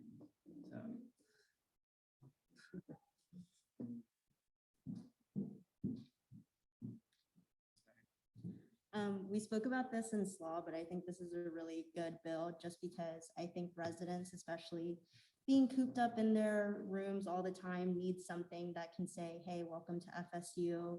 You're wanted here. And as we talked about in SLAW as well, it's a really good way for people to know what SGA is as well, right when they're starting off their college career. All right, Senator yields 1 minute and 38 seconds to the first round of pro. Are there any other senators wishing to speak at this time? Senator Noel. Yes, in the questioning round, I know there was like an ask about the essential oils, and I just wanted to speak on the behalf of essential oils. I feel like they're such an amazing thing. Like when I was introduced to them, you know, they really helped me out. So I feel like with new freshmen coming in, they'll really like benefit them a lot. Thank you, Senator Noel. Senator Gonzalez. Yeah, I also want to say, like, I got this Chaw bag my care summer. And that's one of the things I most remember because they come with like a sleeping thing and then they comes with the oils and it's literally amazing. And I remember my entire care class had them and we were all so pumped. So this is a really good thing. It definitely made us feel a lot more welcome, especially during summer C when campus is kind of empty and sometimes there's not much stuff to do. So I'm definitely in full support of this. And with that, I yield. Senator yields 57 seconds. Senator Hadley. I want to speak in pro of this just to say that I was a former RA and they teach you about how when, especially new senators or new students, especially during summer C, this is their first time if they're a freshman, often actually sharing a room with another person. It's been a while. I know a lot of people do that as a child, but when you grow up, most of the time people don't. So anxiety and especially coming back on COVID, there's going to be a lot of anxious students when it regards to coming back into social contact with people. Anxiety doesn't then promote good health and good sleep. So it's important that we try to assist our students in any ways that we can. And this is one great bill that is doing that. So thank you, I yield. Senator yields 10 seconds to the first round of pro. Are there any other senators wishing to speak in the first round of pro? All right, seeing none, we'll move into the first round of con. Are there any senators wishing to speak in the first round of con? Seeing none, is there a motion? Senator Marcus.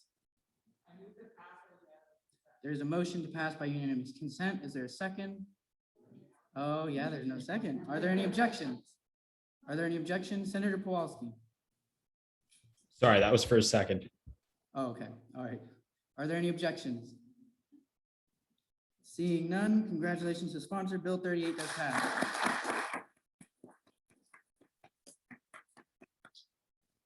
All right. We have finished all the business for budget today. Is there a motion to exit committee of the whole? Senator Hunter. Is there a second? Senator Soto. Are there any objections? I object. Senator Randall objects. Senator Hunter, do you withdraw your motion? All right, Senator Randall. Bills 39 and 40 still need to be heard, Mr. President. Nope, they passed the budget committee. You're right. You told me Thank you. beforehand. All right, Senator Hunter. You got it, yeah. All right, Senator Hunter moves to exit committee as a whole. Is there a second? Senator Little. All right, are there any objections at this time? Senator okay. Seeing none, we are now back on the Senate floor. Is there a motion to accept the decision of the committee as the decision of the whole? Senator Nasworthy. Is there a second? Senator Suarez. So seconded. Are there any objections? Senator, before I ask for more objections, to clarify, this is just to accept what we just decided in budget committee as the Senate. to accept it as if we were on the floor now. Does that make sense? All right. So are there any objections at this time? Seeing none, Bill 34, 5, 6, 7, and 8 all pass through the floor and will be signed by the president.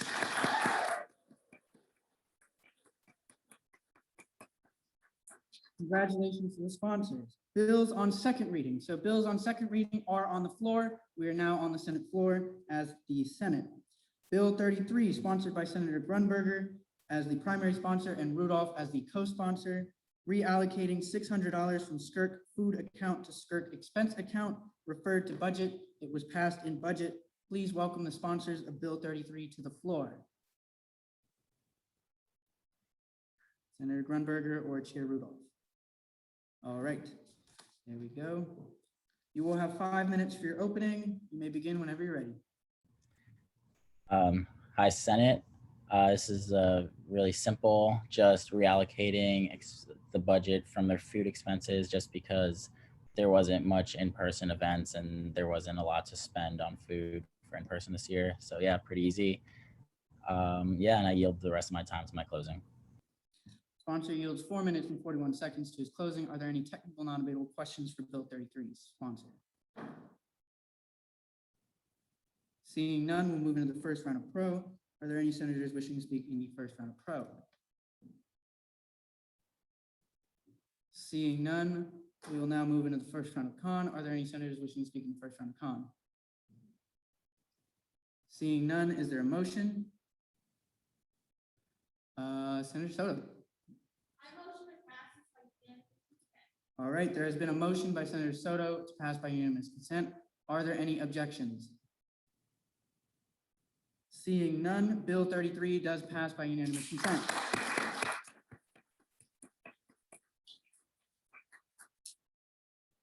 All right, good job, y'all. Bill 39, sponsored by Senator Lassard and Randall as primary sponsors, Roy and Rudolph as co-sponsors, transferring $7,500 from PAC funds to Senate projects funds to allow the Student Senate to easily fund initiatives before the end of the fiscal year. Referred to budget, passed in budget. Please welcome the sponsors to the floor. You all will have 5 minutes. We just have to. So first time presenting legislation in person. This is kind of fun. So we're on 39. This is to move $7,500 from PAC into Senate expenses. I don't know if you all knew this, but PAC does not meet over the summer. So any RSOs requesting funding through PAC come straight to the Senate floor. This is just to enable us to fund them quickly and to have the funds in which to fund them. So pretty simple. I will free for any questions. All right, just stand off to the side and do that. Yeah, thank you. All right, 4 minutes and 34 seconds for the remainder of the, for closing, or their closing. Are there any technical non-debatable questions at this time? Seeing none, are there any senators wishing to speak in the first round of pro? Seeing none, are there any senators wishing to speak in the first round of con? Seeing none, is there a motion? Senator Nasworthy. All right, there is a motion to pass by unanimous consent. Are there any objections? Senator Noel. Okay. All right. Senator Roy. All right. Senator Nasworthy, do you withdraw your motion? Yes. All right. We are now in the first round of con. Are there any senators wishing to speak in the first round of con? So, Senator Roy? All right. There is a motion to call the question. Is there a second? Senator Little. Are there any objections at this time? Seeing none, we are now in line for the sponsor's closing, which is 4 minutes and 34 seconds. You may begin whenever you're ready. All right, thank you, President Harmon. We're just trying to transfer funds so that over the summer we can fund RSOs. We want summer events are really fun. They help get our incoming freshmen involved quickly on campus who decide to come for summer C. It is a smaller session, smaller body. So the more they get involved, then honestly, the better. So pretty cut and dry. Hope you guys pass this for me. All right, sponsor waives the remainder of their time. We are now in line to vote. Once again, we will do the eye clickers first. A for yes, B for no, C for abstention. Oh yeah, you can go back. Yeah.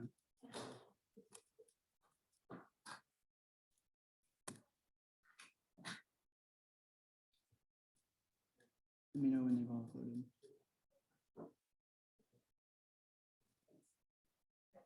All right, all senators with eye clickers have voted. We are now in line for Zoom to vote. If you are in support of Bill 39, please raise your hand.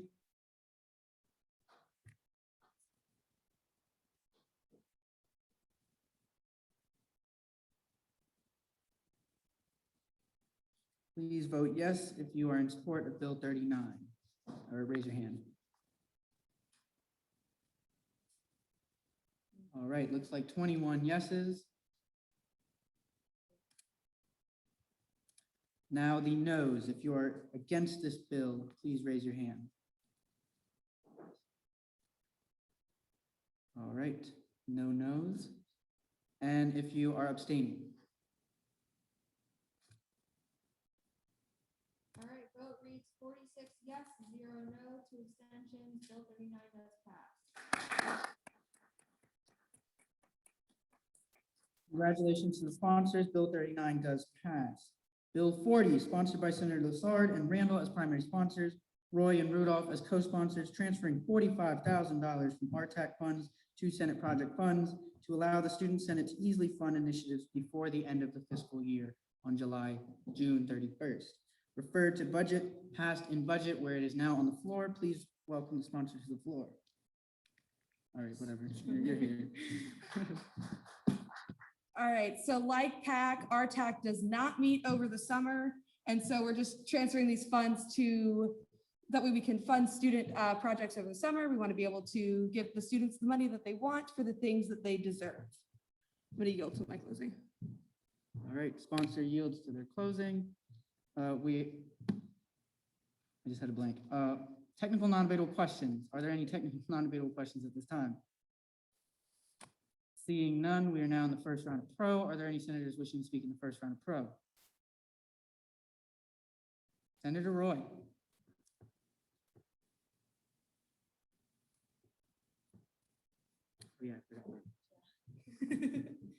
I just wanted to take this moment to thank the sponsors for their due diligence, because this especially isn't something that was necessary of happening, but it was seeing what they still had and how they could still help the student body with it. So thank you to both of the sponsors for the legislation, and I look forward to moving to approve. I yield my time. Senator yields 1 minute and 42 seconds to the first round of pro. Are there any other senators wishing to speak at this time? Seeing none, we'll move into the first round of con. Are there any senators wishing to speak against Bill 40? Seeing none, is there a motion? Senator Murray. I move to pass by unanimous consent. All right, is there a, nope, we don't need a second. Are there any objections? Senator Roy? All right, Senator Murray, do you withdraw your motion? All right. Are there any motions at this time? Senator Nemeth? All right, is there a second?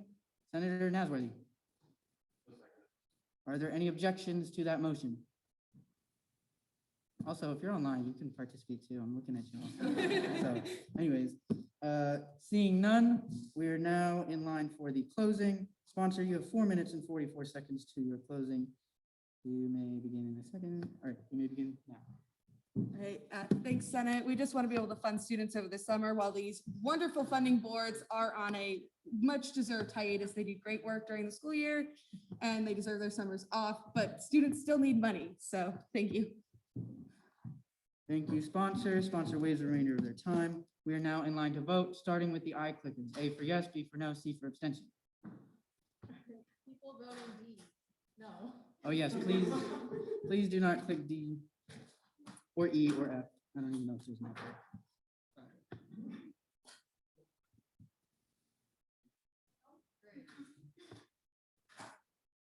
All right, we are now in line to vote on Zoom. If you are in support of Bill 40, please raise your hand.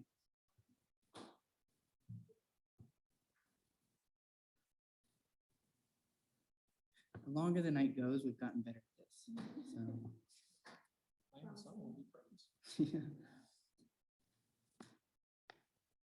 Let me know when you got the vote. All right, 24 yes. All those opposed to Bill 40, please raise your hand. There are 0 no's. All those in favor of Bill, or no, to abstain on Bill 40. Seeing none.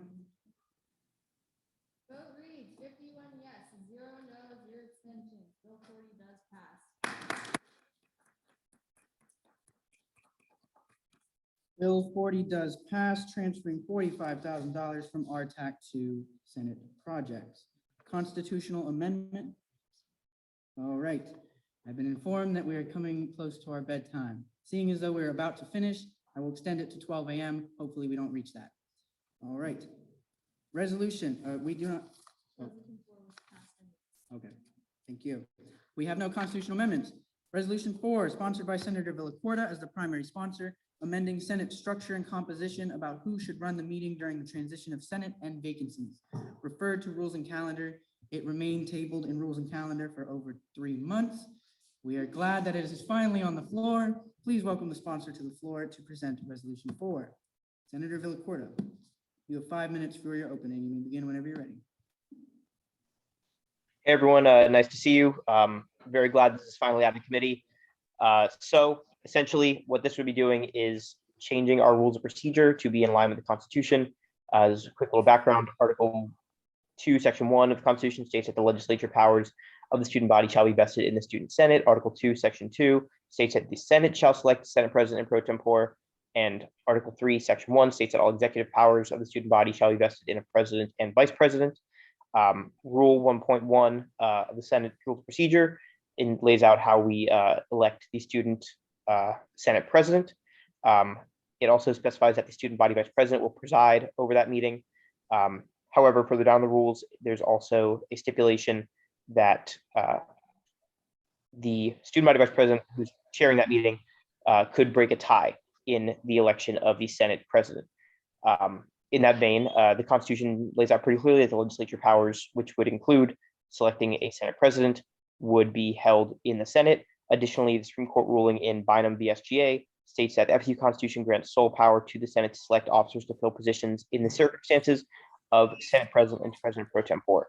So, given that the student body vice president has no constitutional authority to cast that deciding tie-breaking vote in the election for the student Senate president, this would change the rule of procedure to ensure that the most senior senator, which is already the procedure, should the student body vice president not be able to preside, would preside over the meeting. It also defines most senior to ensure that that is laid out very exactly. Essentially, most senior be defined as who's been in Senate the longest based on their inauguration. And then if 2 senators were inaugurated on the same day, would be considered most senior. It will go down the roll, since as the roll is called, that would be the order in which they took the oath of office. So someone might have an extra 5 minutes of seniority, but that would bring us all into line with the Constitution. Additionally, it changes some of the language in those sections of the rules of procedure to be gender neutral. Those are the changes that this resolution makes. I look forward to any questions you guys have. I yield the rest of time to my closing. Senator yields 2 minutes and 49 seconds to his closing. Are there any technical non-debatable questions at this time? Seeing none, we will now move into the first round of pro. Are there any senators wishing to speak in the first round of pro on Resolution 4? Give me 1 second. All right, Senator Marcus. Oh, wait. Points take precedence over motions. Point, Senator Lassard. How are we defining most senior? Are we defining it by the Senate in which they were? This, I can't remember all that. I'm sorry. Like,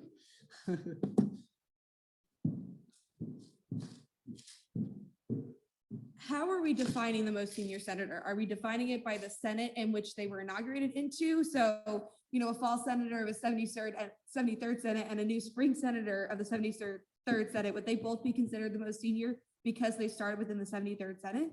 Or would it be based on their inauguration date? Senator Villacorta.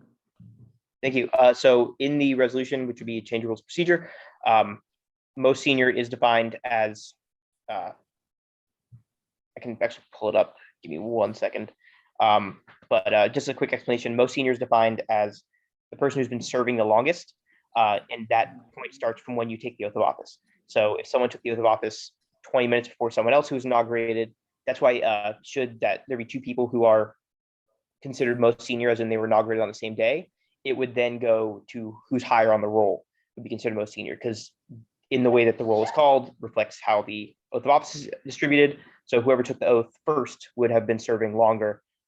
It could be by a couple minutes, but it would still fall within our rules of seniority. Does that answer your question? Actually, so just to make it easier, so it would go based on inauguration date. So all the fall inaugurated senators would technically have that initial inauguration date, and then whoever was technically took the oath first is the most senior senator. I just find this really confusing. I'm sorry, I was having a little trouble hearing you. Could you repeat that? So when it comes to inauguration dates, it's going based on the inauguration date, and then whoever took the oath first is considered more senior than the one who took it after them. Is that what you're saying? Yes. Okay. So we'd have to go back into Senate minutes from who knows how many Senates back then. So not exactly. Essentially, everyone knows when they were inaugurated. That's kind of pretty set. You know, people know how long they've been serving. So if someone makes a claim that they are the most senior, someone else who has also made the claim that they're the most senior, and there's a Wait a conflict minute, there, hold on, we would just hold look on. at the roll Something as happened to- presented. Oh, you're good now. All right, just rewind to whatever you just said. We lost you for a second, so go ahead. Sorry about that. Can you hear me all right? Yep, that was actually us, not you, so you're good. Okay. Yeah, so the way it's always worked, the way I've seen it work in 3 Senates is if two people claim to be the most senior, you know, everyone knows when people were inaugurated. That's never been an issue. Like, we don't have to go back to the minutes to like log that. But if two people make the claim that they're the most senior, we would then go down the roll call, which reflects the order in which people were inaugurated. So we would then have a very set way to decide who is most senior in that circumstance. Okay, thanks. All right, we are in the first round of pro. Are there any senators wishing to speak in the first round of pro? Senator Marcus.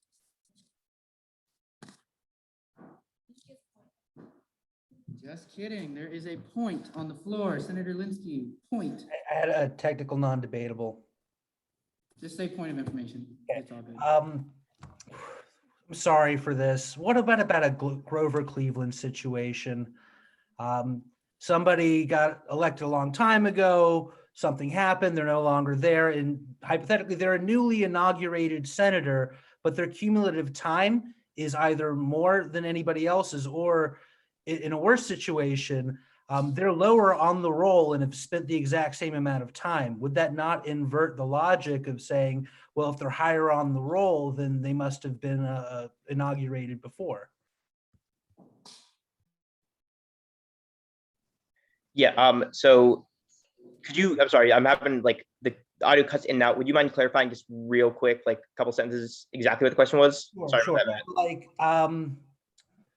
this is the situation. Say that two people have been serving for 2.5 years, exactly the same amount of time. One was inaugurated for the first time a semester before, took a semester off, right before the new inauguration. They come in, their name starts with a Z or something like that. They've spent the exact same amount of time, but technically this person was inaugurated before. And then I guess I'm just pointing to the arbitrary nature of the alphabet and how it can be inverted. I'm sorry, it's an inane question, but it does sort of kind of pick at attention here. How would you solve this with the rules as they're written? Yeah, so I think if I'm understanding your question correctly, if someone had taken like a semester off from Senate, while they may have been, I'm assuming like in the case of like a leave of absence or something, or if they had like lost their seat and then re-ran again and then were elected again, is that what you were kind of like getting at? Yeah. Yeah. So definitely whoever's been serving the longest consecutively, because if there's that gap, but yeah, consecutive service would probably be, in my opinion, higher on the seniority list. I would like to move to amend All right. Oh, right, yeah, let me make Senator Pro Tempore Wang a co-host. 1 second. Oh, there we go.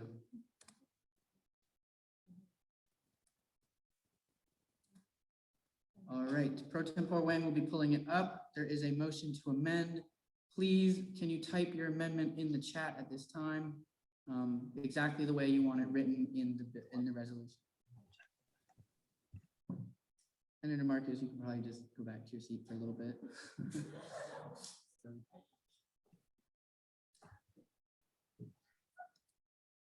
All right, that is Senate Resolution 4. Please specify what you are amending so Pro Tempore Wang can edit it for the Senate to see.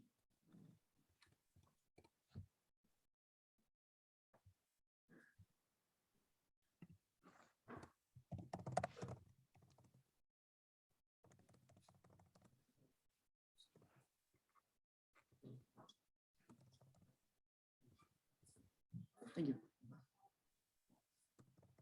I always forget that.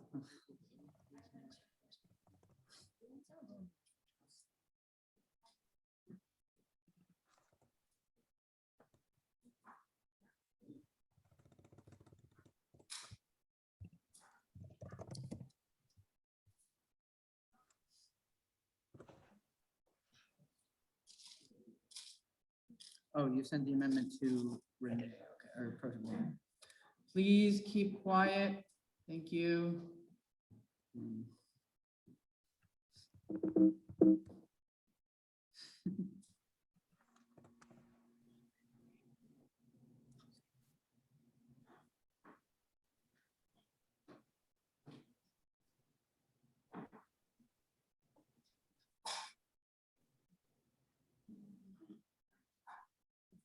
All right, the amendment is to include consecutive term for 1.1A to read, most senior shall be defined as a senator that has served the longest consecutive term. And then it continues into the next sentence. Is there a second to this amendment? Ooh, Senator Hunter. Are there any objections to the amendment? Seeing none, does the sponsor find it friendly? I do. All right, the amendment is adopted. Resolution 4 is amended. We are in the first round of pro on the amendment. Are there any other points before we make Senator Marcus join us up here? Point, Pro Tempore Wang. Great point. Yeah. Point of clarification for Senator Linsky. I know this came up earlier, but the roster is not in alphabetical order, if that's what you're worried about. All Thank right, you. Thank you for the clarification, Pro Tempore Wang. Are there any senators wishing to speak in the first round of pro? Senator Marcus.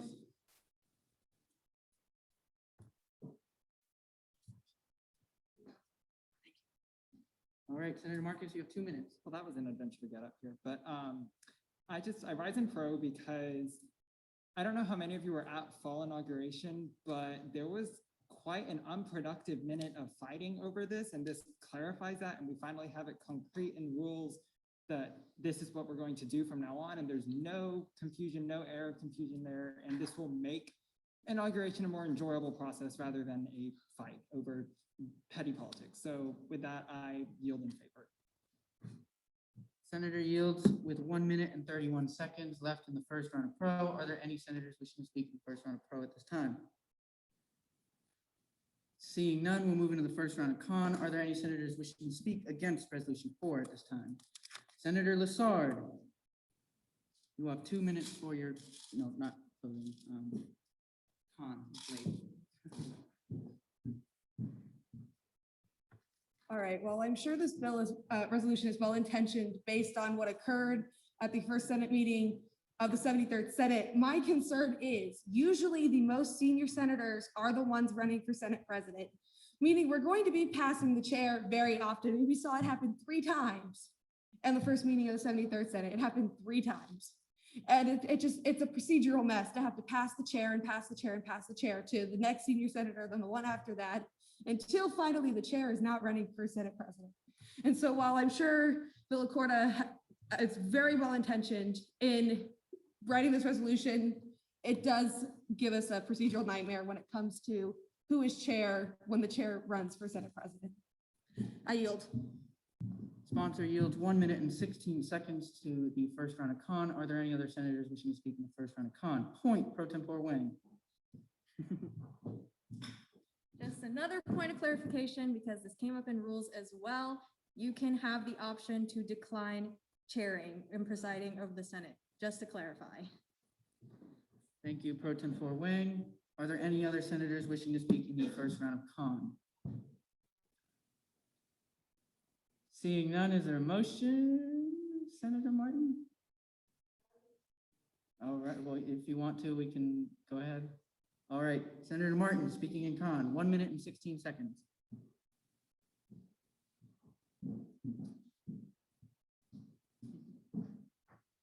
So we spoke about this in rules before it was tabled for 3 months. But as then Chair England has said, if it's not broke, then don't fix it. We have had a the student body vice president do all of Senate, I can't think of my words. They have been the ones who have presided over having the Senate elections, and it's an outsider perspective as well. They literally are the people who can break a tie as well. I'm sure that's how it is. So anyway, I do not like this resolution just because we already saw the mess that it was in the fall and what it will continue to be as a mess as well if this resolution does pass. So that is why I am speaking in comment. Sponsor yields the remainder yields to 20 seconds in the first round of con. Are there any other senators wishing to speak in the first round of con? Seeing none, is there a motion? Senator Murray, T. Murray. We have two Murrays actually. T. Murray. Is there a second? Senator, rise and say your name. I'm Senator All right. Sorry about that. All right, Senator Fineout, seconds. I have learned your face now. All right. Are there any objections? Senator Marcus. All right, Senator Marcus objects. Senator T. Murray. Do you withdraw your motion? All right, the motion is withdrawn. We are now 20 seconds in the first round of con. Seeing none, we'll move into the second round of pro. Are there any other senators wishing to speak in the second round of pro? Senator Little.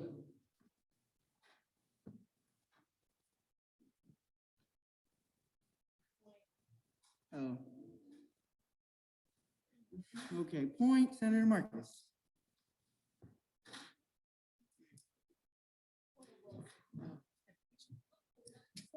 Point of information to the sponsor, if this resolution failed, what would be needed to ensure that we maintain constitutionality?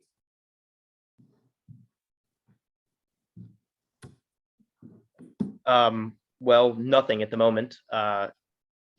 If that was more of a yes or no, I can, or actually point of information means I can expand, right? Yeah, just answer the question, I guess. Yeah, so essentially, I don't know, I didn't hear the question, so I'm sorry. yeah, essentially to answer Senator Marcus's question, we've been doing it wrong. Like, this is not something that that's constitutionally, that's something that we're constitutionally able to do, that we've just been kind of going on until myself and some other senators took a look at it, realized there was an issue, and then wrote this resolution. So Senator Marcus, does that answer your question all right? Give me a little thumbs up. Appreciate you. Thumbs up there. All right. Where were we? Oh, second round of pro. Senator Little. I'm just gonna keep this on. Thank you. Yes, I am speaking in support of this bill. I disagree with the characterization of the fall inauguration as a catastrophe. I believe the majority of the time that was spent during the inauguration on the process was arguing over whether or not the presiding officer had the power to vote and not actually exchanging the chairs. I believe the exchanging of the chairs lasted between 3 and 5 minutes in total. So even if that were to happen, I don't see it as a catastrophe. And furthermore, It doesn't make sense to allow someone else who's not a member of this body to break the tie on who gets to be our leadership. Our leadership should be elected by us and us alone, and not by somebody who doesn't have voting power in our body. And that's why I'm yielding in pro. Senator yields 1 minute and 19 seconds to the first round or second round of pro. Are there any senators wishing to speak? Point, Senator Hunter.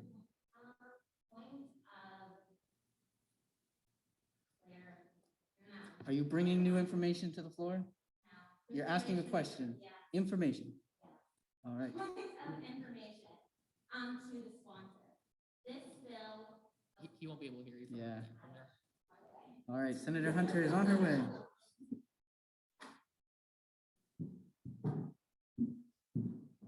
So point of information to the sponsor. You stated, am I correct or incorrect, that this bill would, or resolution would help us align more with the Constitution? Yes or no? I did, yes. Okay, thank you. Okay. All right, second round of pro. Point, Senator Hadley.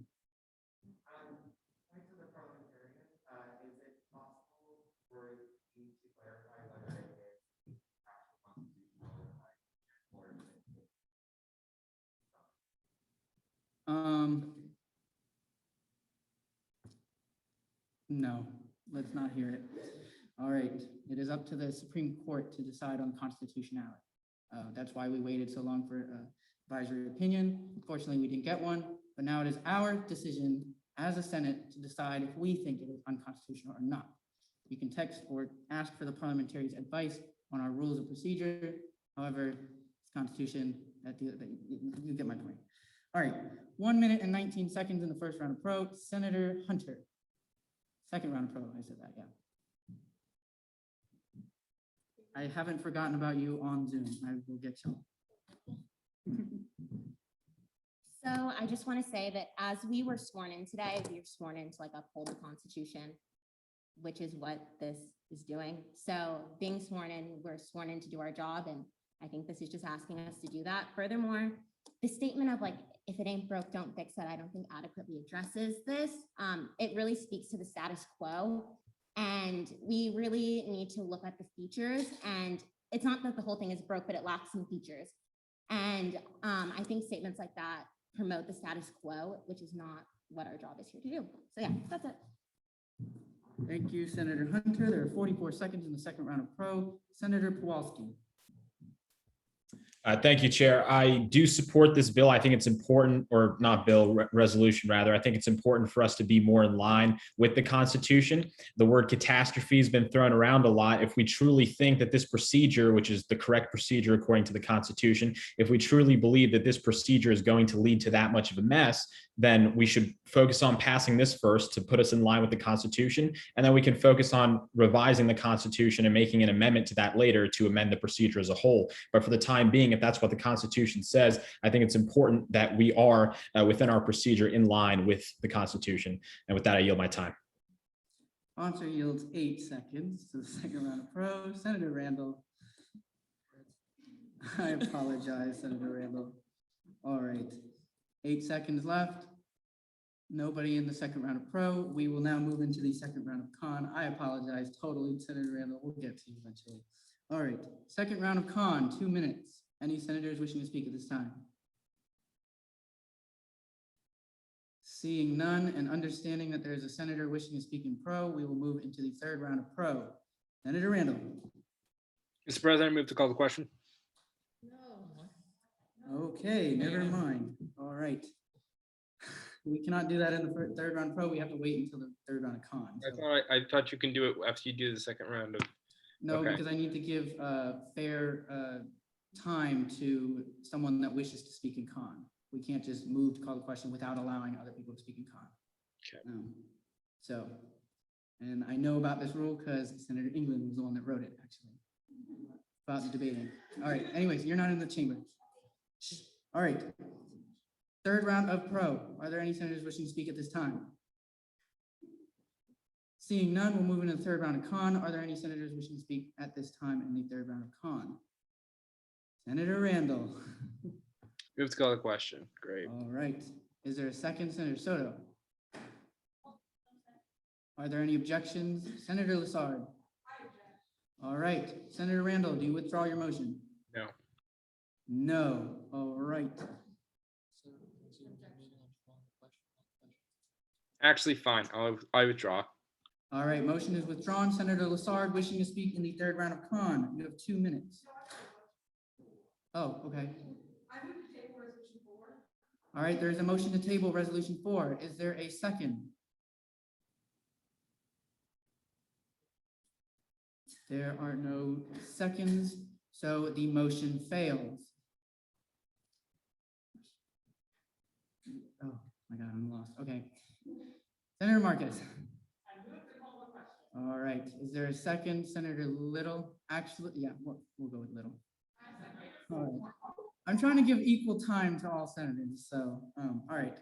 Senator Little seconds. Are there any objections at this time? Seeing none, we are now in line for the closing for the sponsor of resolution 4, which is 2 minutes and 42 seconds. Sponsor, you may begin whenever you're ready. Thank you, President Harmon. I'll try to keep it brief.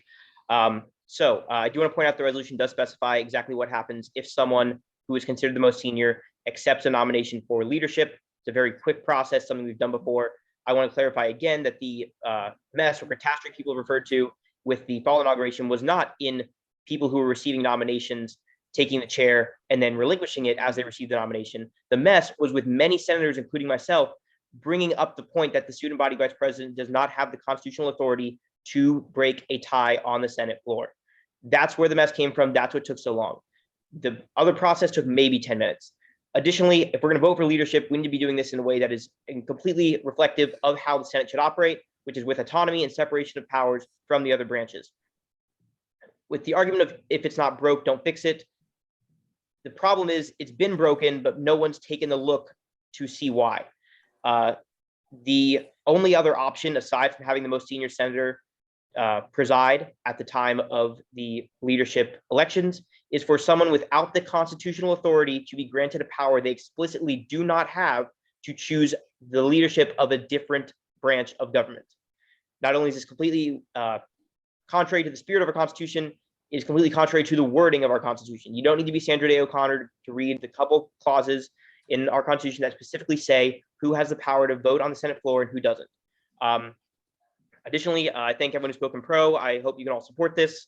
And I think it's probably a good time to remind everyone, especially new senators, to read your governing documents, read the Constitution, statutes, rules of procedure, see what lines up and what doesn't, and know the powers that you are granted by virtue of your position. I yield the rest of my time and thank the Senate. Sponsor waives the remainder of their time. We are now in line to vote, starting with eye clickers. A for yes, B for no, C for abstention. This requires a 2/3 vote to pass. If it does not reach 66.6%, it fails.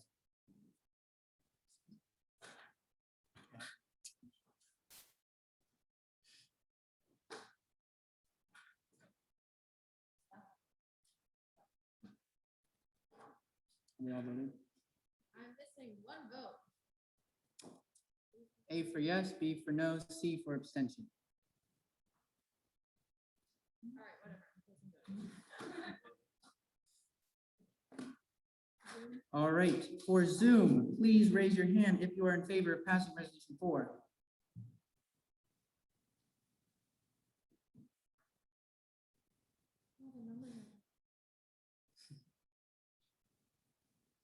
Do I do it? I still have to read it. Okay, good.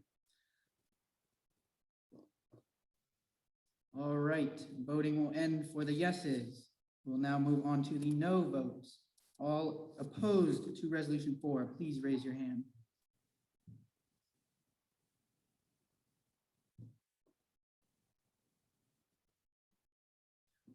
All right, one no. And all abstaining, please raise your hand.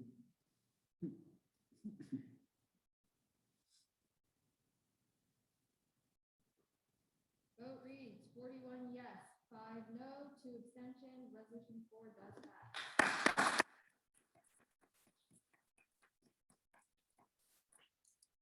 All right, resolution 17, sponsored by Senator Dalteek. He is no longer a senator of this body.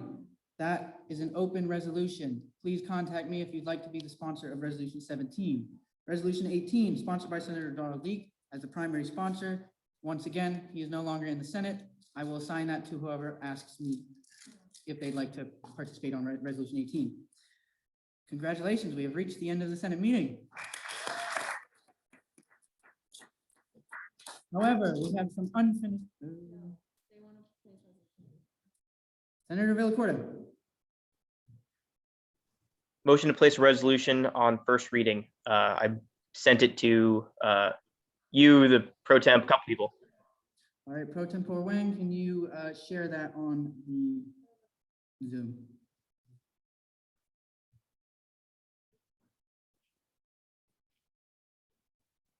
One second.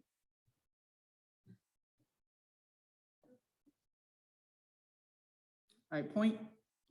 Point of personal privilege, after the results of the vote were read, I noticed 2 abstentions on the screen, and I also voted abstain. It was read as 2 abstentions. Pro Tempore Wang. Okay, 3 abstentions. I apologize. This whole adding thing is not working. All right, to clarify, to clarify, 2 abstentions were read out loud, but there were 3 abstentions total. And Villacorta, we are pulling up your resolution in a second.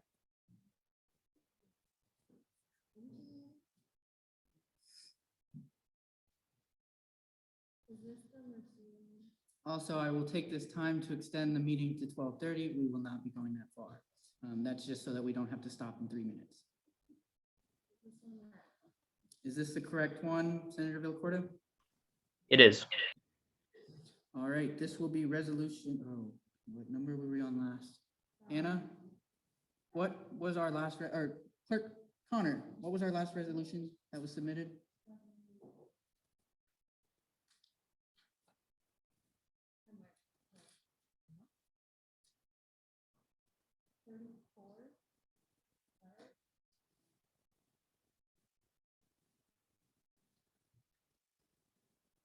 Not 34. Not? No, 34 was passed. That's what I'm saying. Yeah, so it's 35 now, right? Let me check. All right, this will be resolution 35. Let me read can you like just scroll through it so I can read it? I see.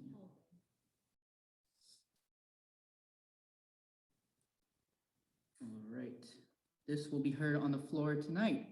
Please welcome the sponsor of resolution 35 to the floor, Senator Villacorta. Yeah, he's online. All right, Senator Villacorta, you will have 5 minutes for your opening. Thank you. I figured I'd probably just read the whereas clauses and let that speak for itself. Pursuant to Student Body Statute 413.8, which states membership in the Senate Hall of Fame is the highest honor of a student senator can achieve. This honor shall be bestowed upon any senator who has performed their duty as a member of the Senate with the highest standard of excellence beyond that normally expected of a senator at the Florida State University. And Senator Murcia has served in the 71st, 72nd, and 73rd Student Senates at Florida State University.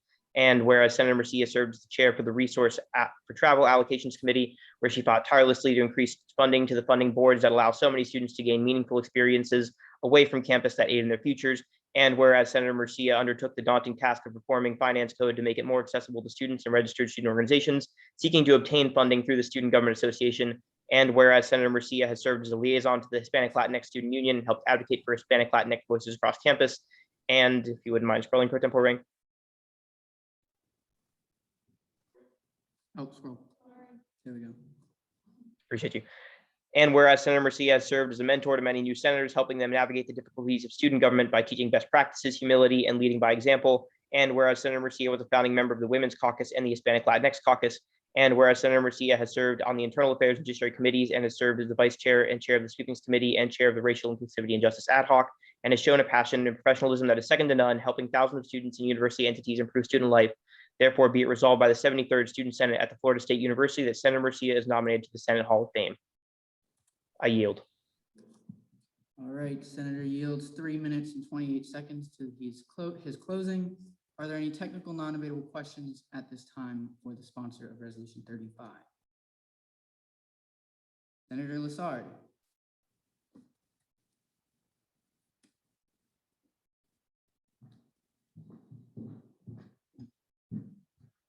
this only nominates her, correct? It doesn't actually induct her into the Senate Hall of Fame?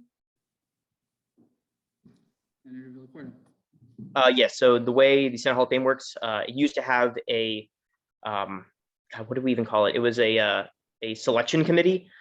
Senator Alvarez, I believe, did away with that in the 72nd. So once a senator is nominated, by the resolution, once the resolution is passed, they are then conferred membership to the Senate Hall of Fame. All right, are there any other technical non-debatable questions at this time? Seeing none, we are now in the first round of pro. Are there any senators wishing to speak in the first round of pro? Senator Soto.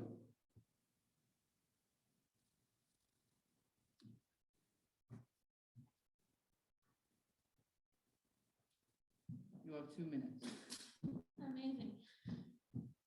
Hello. So when I first joined Senate before the 73rd term, Danny was the first person that I talked to in terms of like finding out how like submitting legislation works and stuff. I literally texted her on a weekly basis.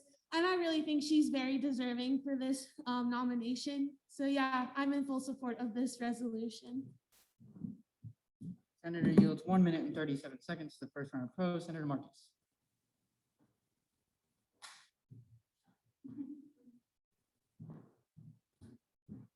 Before I was even a senator, my first interaction with SGA was with Senator Murcia, and part of the reason why I was inspired to run for Senate was at the urgings of Senator Murcia. She has worked tirelessly to help mentor rising senators and give advice regardless of party lines on what to do, and was just always there to help people. And her presence will be missed in these chambers as she graduates. And for those reasons, I do think she is qualified for the Hall of Fame. Senator yields 1 minute and 6 seconds to the first round of pro. Are there any other senators wishing to speak in the first round of pro? Senator Tackett.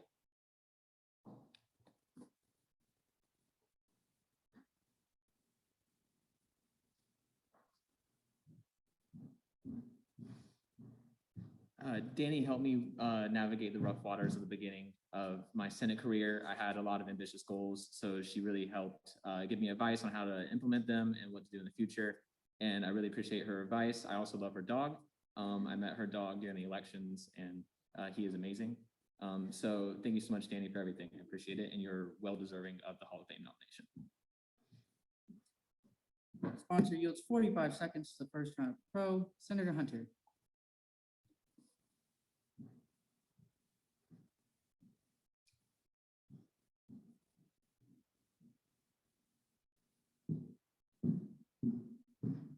So as many of y'all are probably aware, Senator Murcia Danny was the chair of the Racial Inclusivity and Justice Ad Hoc before myself. And I was on the ad hoc at that time, and she did tireless work for one of the most tumultuous times for racial inclusivity on this campus. And I think for that alone, she should be nominated, plus all of her other work. So I'm speaking in pro of Danny for this nomination. Senator yields 23 seconds to the first round of pro. Are there any other senators? Senator Roy.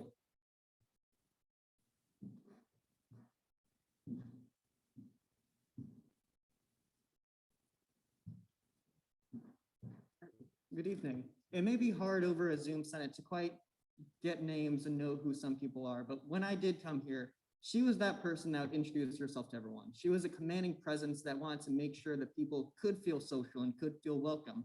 And it's for those reasons and all of her work that she does deserve this nomination. I yield my time. Senator yields 3 seconds in the first round of pro. Are there any other senators wishing to use up those 3 seconds? Seeing none, we'll move into the first round of con. Stay set. 2 rounds of pro, no con. All right, awesome. There is a second round of pro.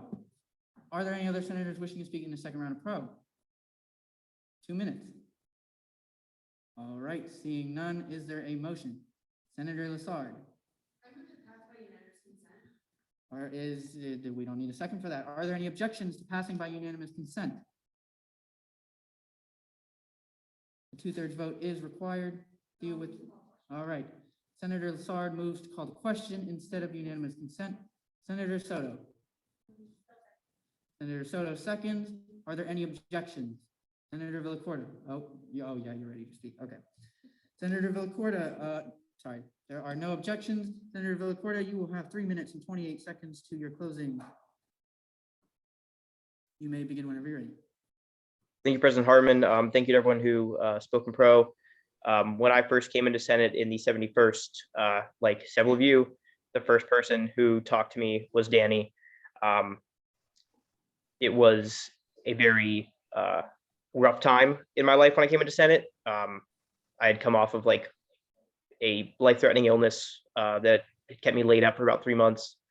And one of the first times I had like gotten back out into the world after I recovered was my first Senate meeting. And I'm trying to rule 12, screw rule 12.5. Danny was one of the first people to say anything to me, made me feel welcome, showed me the ropes a little bit, and has been one of my closest friends ever since that first Senate meeting. It's been the honor of a lifetime to work with her and get to know her and have her become one of my best friends. The spirit of the Senate Hall of Fame is for senators who have gone above and beyond and have really made an impact, not just on the campus, but within the Senate as well. And I don't think anybody personifies that better than Senator Murcia. I yield the rest of my time. Sponsor waives the remainder of his closing. We are now in line to vote. Once again, starting with the eye clickers, A for yes, B for no, C for abstention.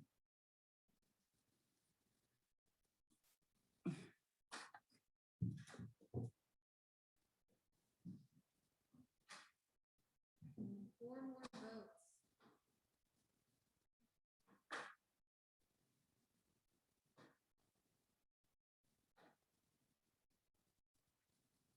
Voting in 3, 2, 1.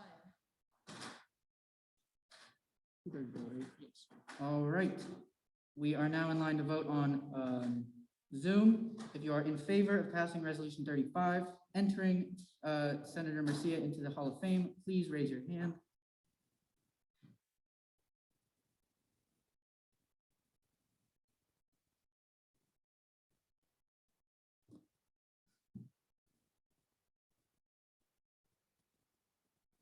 Oh, I just got an exam grade back. Ooh, don't want to look at that right now. All right. I believe all have voted yes. No votes now. Seeing none, we'll move on to abstentions. Anyone wishing to abstain at this time? And I guess I haven't clarified, but abstain is like just basically not voting. So it's not yes or no. All right. Vote reads 44 yes, 0 no, 4 abstentions. Resolution 35 does pass.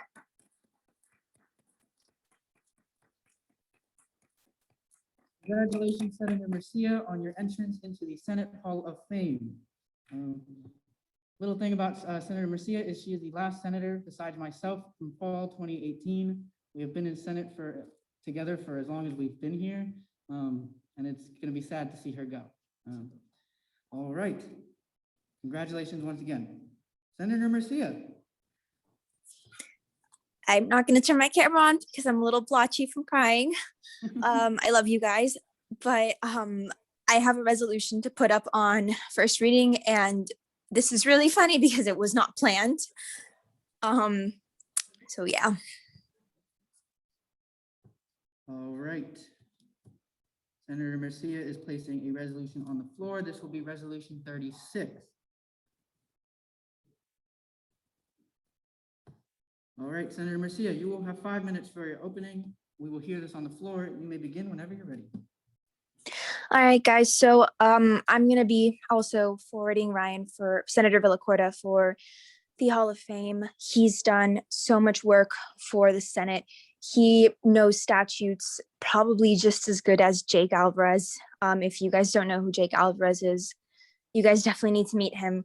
But there's no one who knows statutes, who knows rules and procedure, who knows Robert's rules as well as Ryan, except for maybe our own parliamentarian. Ryan has worked so hard with sustainability and with with ethical problems in the university that I think that no one deserves this more than he does. And with that, I yield. Senator yields 4 minutes and 16 seconds to their closing. Are there any technical non-debatable questions at this time? Seeing none, we will now move into the first round of pro. Are there any senators wishing to speak in the first round of pro? You will have 2 minutes. Senator Soto.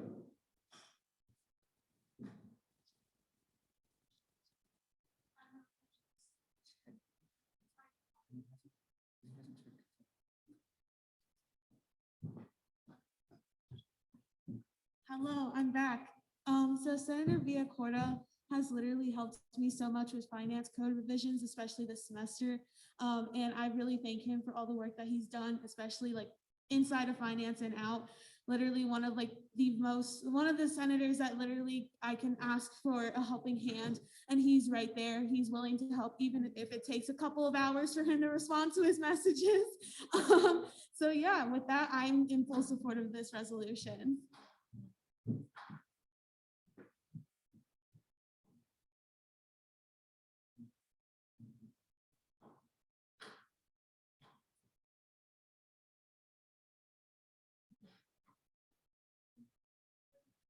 Sorry, we've run into a logistical issue. The parliamentarian is confirming with our advisor. The Senate Hall of Fame is only for senators that have served 2 years. Senator Villacorta has served from spring 2019 to spring 2020, and then he lost I'm not gonna say that, all right. He did not continue in the Senate, and he was reelected in fall of 2020. That means he has served from fall 2020 to spring 2021, about 7 or 8 months, 6, 7 months. Oh, he's good?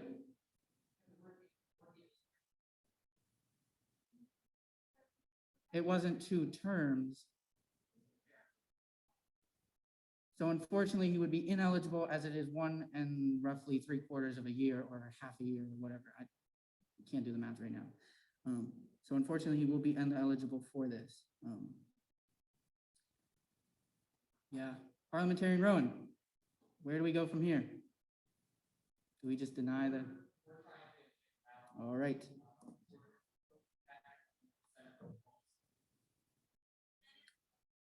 Point, Senator Murcia. Point of information, we've actually inducted Senator Durham when she hadn't completed a full 2 terms. She had completed the same a year and 3/4, so precedent does allow us to induct Senator Villacorta. Precedent is not in writing. I will not break rules today. So unless you can find me a statute that allows him to be inducted, unfortunately, another Senate president did not follow the rules. I am choosing to follow the rules today. So we'll see what Parliamentarian Rowan comes up with, but unfortunately, from what I understand, is he is ineligible for Senate Hall of Fame at this time. And this was brought to me by Parliamentarian Rowan. So, unless you can prove to me otherwise that he has served 2 years. All right, Rowan is on it right now. I do not want to deny you this option, but I am going to follow rules, so I apologize for this.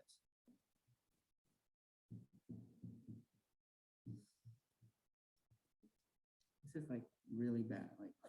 Like I don't like this situation.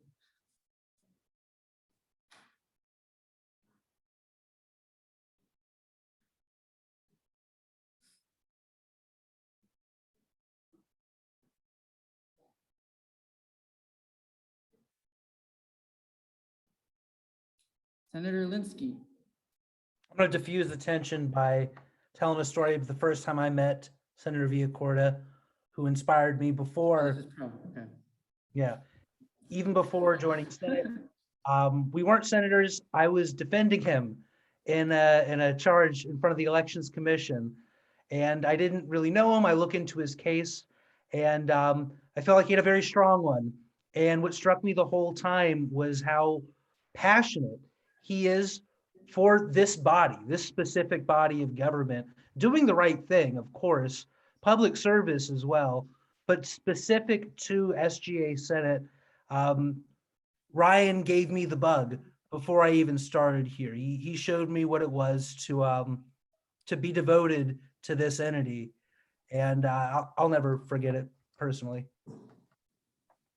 Thank you, Senator Linsky. Are there any other senators wishing to speak in pro at this time as we figure this out?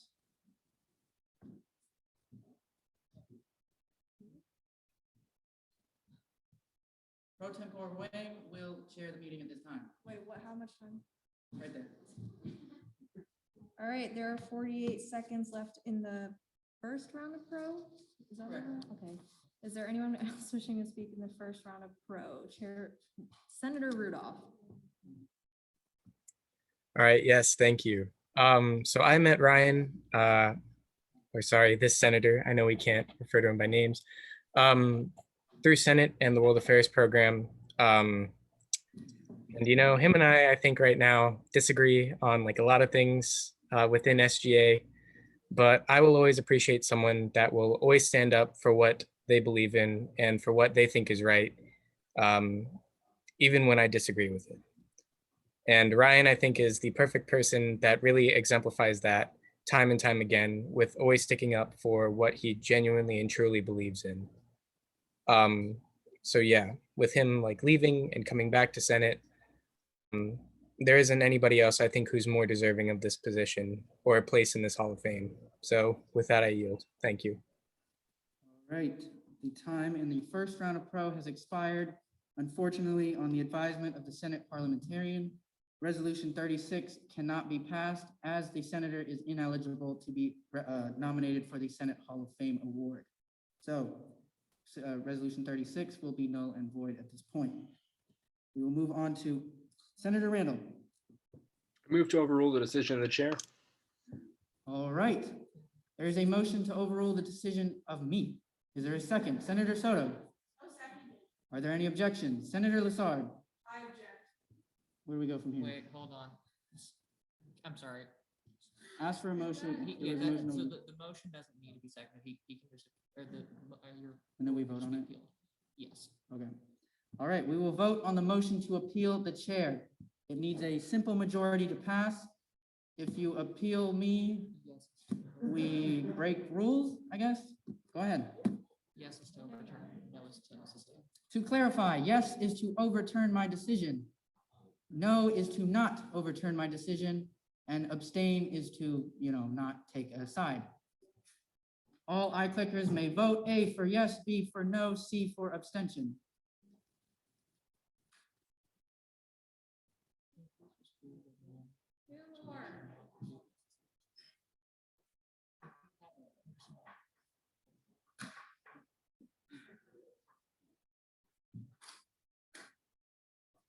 I'm closing voting in 5, 4, 3, 2, 1. All right, votes for iClickers have closed. We are now in line to vote on Zoom. A yes vote means you overrule my decision. If, yeah, you can go now. So vote yes if you want to.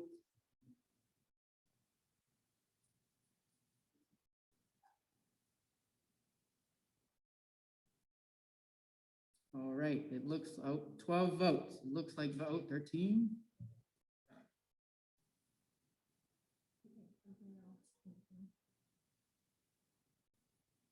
All right, all opposed to overruling my decision.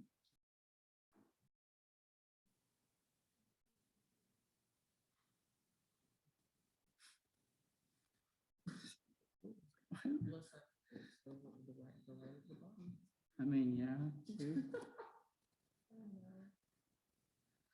And abstentions.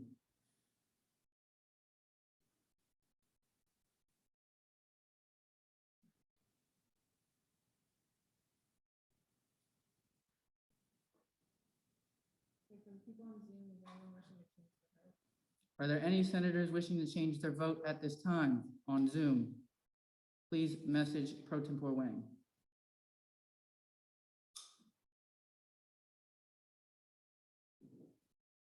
All right, vote reads 23 yes, 12 no, 6 abstentions. Your decision is over. Okay, we will continue to break rules with Resolution 36. 4 minutes and 16 seconds in the opening. No, sorry. We are in second round of pro with 2 minutes. Anybody wishing to speak in the second round of pro as we continue to break rules?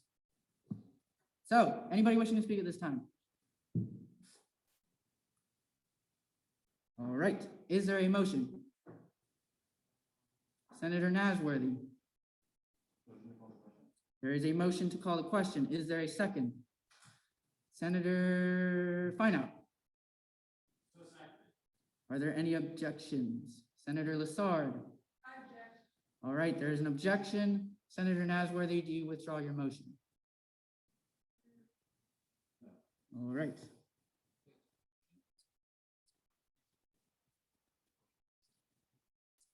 Was that objection to pass by unanimous consent? No.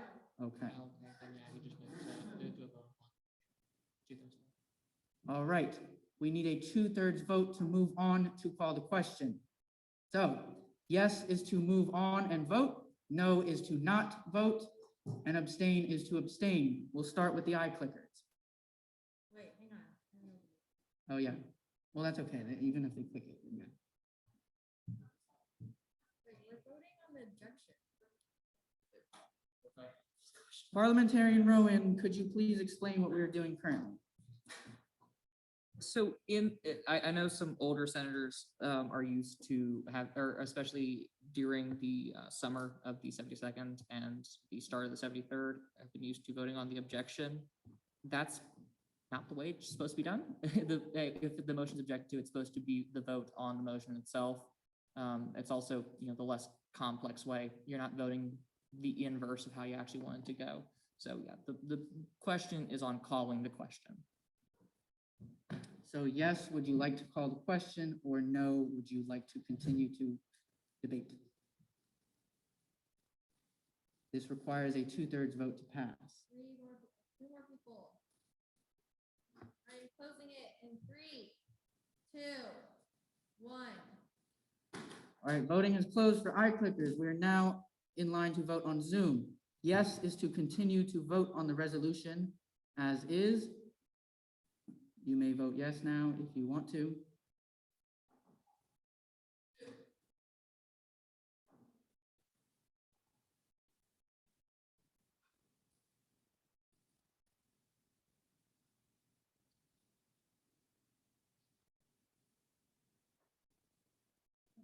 All right, all opposed to resolution 36?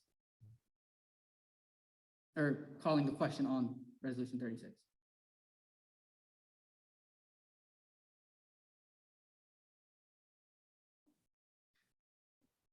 It's not allowing me to raise my hand for some reason. Oh, there we go. My apologies. All right, that's 2 no's. Are there any abstentions? We have 2 abstentions. 3 abstentions.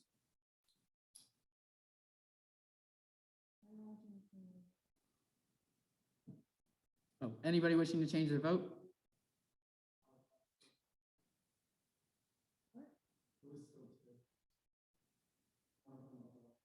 All right, let's do abstentions again, once more. I heard 3 from Rowan. I think it was Villacorta, Noel, and The last one was a hand still up from the nose. all right, pro tempore Wang with the vote. 35 yes, 7 no, 3 abstentions. All right, we are now in line for the closing of resolution 36. We continue to break rules. All right. Senator Marcia, you have 4 minutes and 16 seconds. Hi, guys. So, yeah, because of precedent, I thought this was appropriate. We've inducted multiple senators serving 1.5 terms.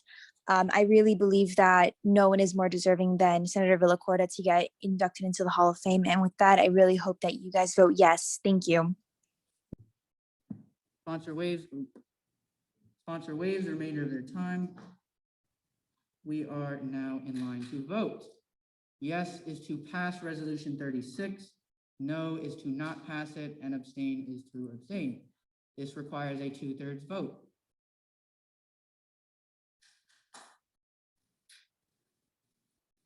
Come up here if it doesn't work. Okay.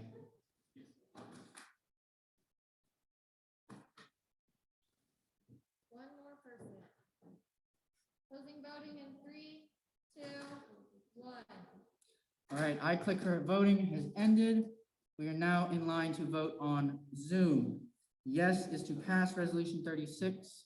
So please raise your hand at this time if you are in support of Resolution 36.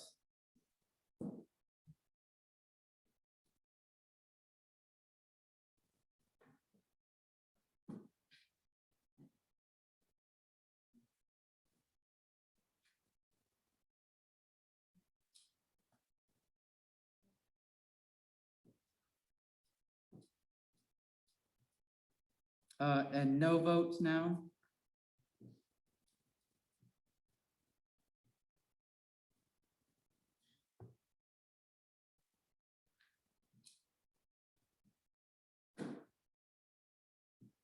And abstentions?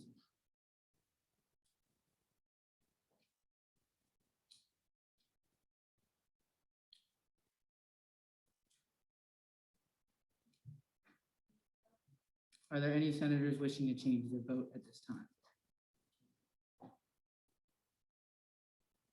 Seeing none, All right, vote reads 28 yes, 8 no, 7 abstentions, resolution 36. congratulations.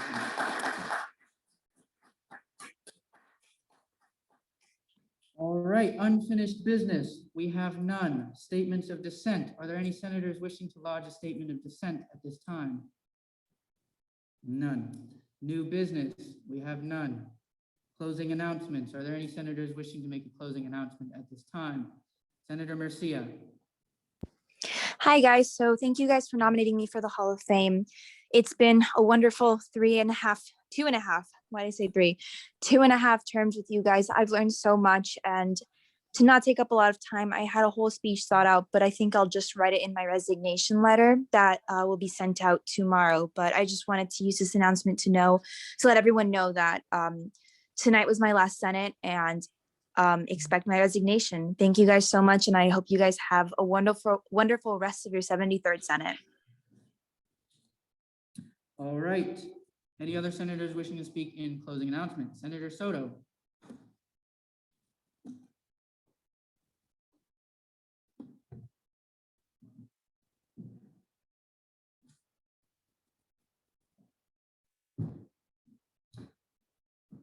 Hello, I hope not to take long, but I just wanted to remind everybody that House Bill 1475 unfortunately passed in the House today. So now it's going towards the Senate. It really affects lives like mine, as well as other transgender athletes, either within Florida State or just in general in any college. It even affects elementary and middle schoolers and high schoolers. So I wear these 3 pins proudly today, and I will be every day because as it really affects people like myself, I will not stop fighting. And today's been really hard. I'm really glad to be here because there's so many people here that are different, but also great. So yeah, with that in mind, just check in on your friends, it's okay to get into your emotions.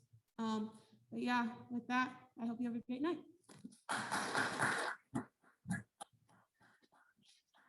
Senator Villacorta. Hey, everybody. First of all, thanks for the kind words from so many of my fellow senators. It's been an absolute pleasure serving with you guys between the 71st and now. Definitely one of the more chaotic meetings I've seen. Wouldn't want to go out any other way. I'm going to be graduating, so I will be handing my resignation soon. Most likely going to be around for grad school at FSU, so I'll be a double null. I look forward to seeing some of you guys around. In the vein of what Senator Soto had said, with session for the Florida legislature progressing, email your representatives, call, find out what they're voting on. A lot of it's very important, even if it wasn't included on our legislative agenda, and is something that usually needs to be addressed. The representation you guys do for students goes beyond just here. You can absolutely and should talk to your state and local representatives about things that affect the students you represent.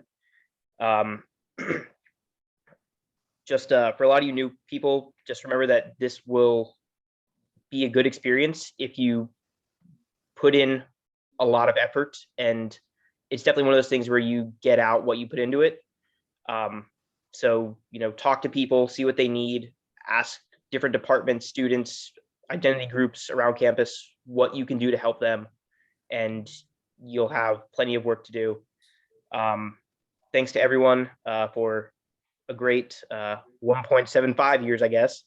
And I look forward to seeing you guys around campus. And for the last time, I will yield my closing announcement. Thank you, Senator Villacorta. Senator Bowling. Hello, everyone. I'm new here, but I just wanted to say that I'm very proud of how this session went, and we got a lot done. And I'd also like to mention in Tallahassee and around Florida, there is a lot of availability to get vaccinations. I just got fully vaccinated. I don't know, some people might not be aware of this, but if you're 18, you can get vaccinated, and it is imperative. I actually have permanent COVID lung scarring. It is a very serious illness, and I'm glad to be finally vaccinated. And I hope everyone does get vaccinated. I'd also like to say that there are opportunities for Capitol visits where you can personally go lobby your representatives and go speak to them if you'd like about certain bills that affect you very much. There are certain bills that are very important that are coming in, and I hope that everyone stays aware and is constantly vigilant about stuff that's happening in Florida legislature. Thank you so much. I yield my time. Thank you, Senator Bowling. Senator Lassard, point. Is that a point of clarification or part of the procedure, but we found past our 12:30 extended time based on All right, I will not extend it unless you all vote for it. So is there a motion to extend it? Seeing none, this Senate will adjourn at, oh, we have to go to final roll call and then we will adjourn. So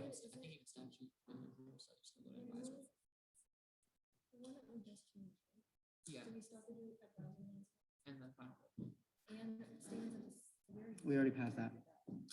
All right, we will move on to advisor announcements, roll call, and then adjourn at this time.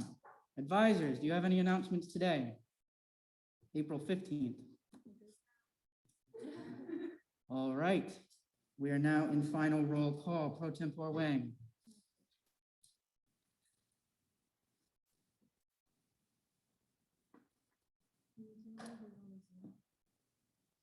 All right, Senators Mercia, Flashman, and Tackett. They can't hear me.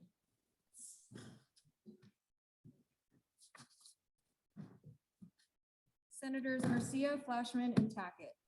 Here.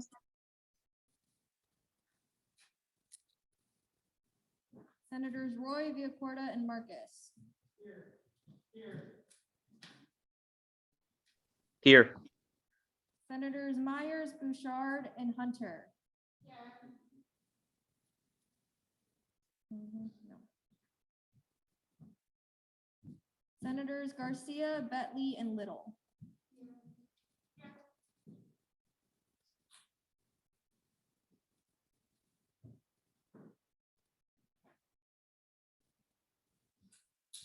Senators Bergen, Rudolph, and Grunberger.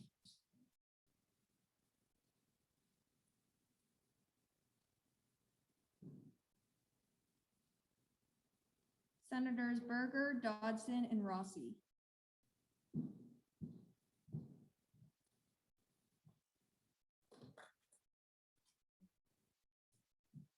Senators Prescia, Randall, and Thao.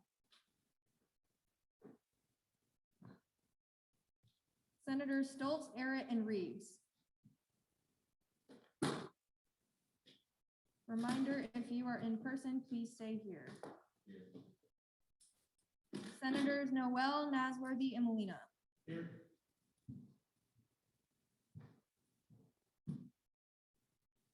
Senators Sordesian, Lassard, and Duchesne.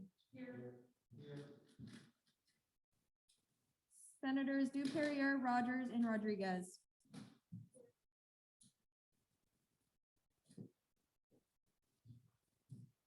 Senators Linsky, Rigadell, and Fine out.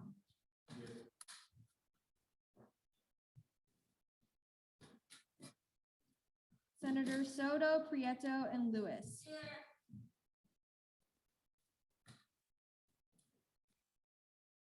Senators Ramos, A. Gonzalez, and Hadley.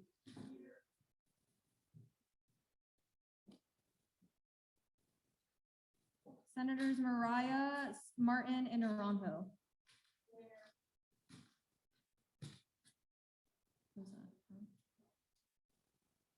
Senators Gabadaj, Reed, and Moore.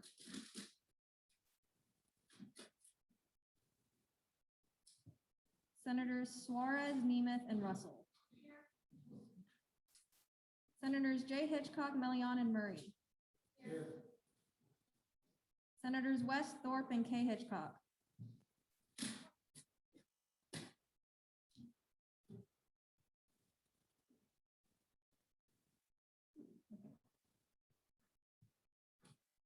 Senators Kaiser, Pfeiffer, Ferguson, and Vanderlei.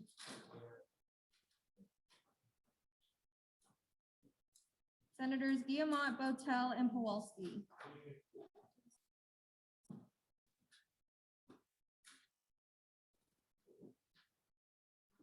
Senators Bowling, Stewart, and Ramier. We have not adjourned yet. Please wait. Thank you. I'd love to leave as well. I get it. Almost there, yeah. Stewart, you are here. Senators Zittraur, Murray, and Powell. Here. All right. President. All right, is there a motion to adjourn? Senator Martin. We are adjourned.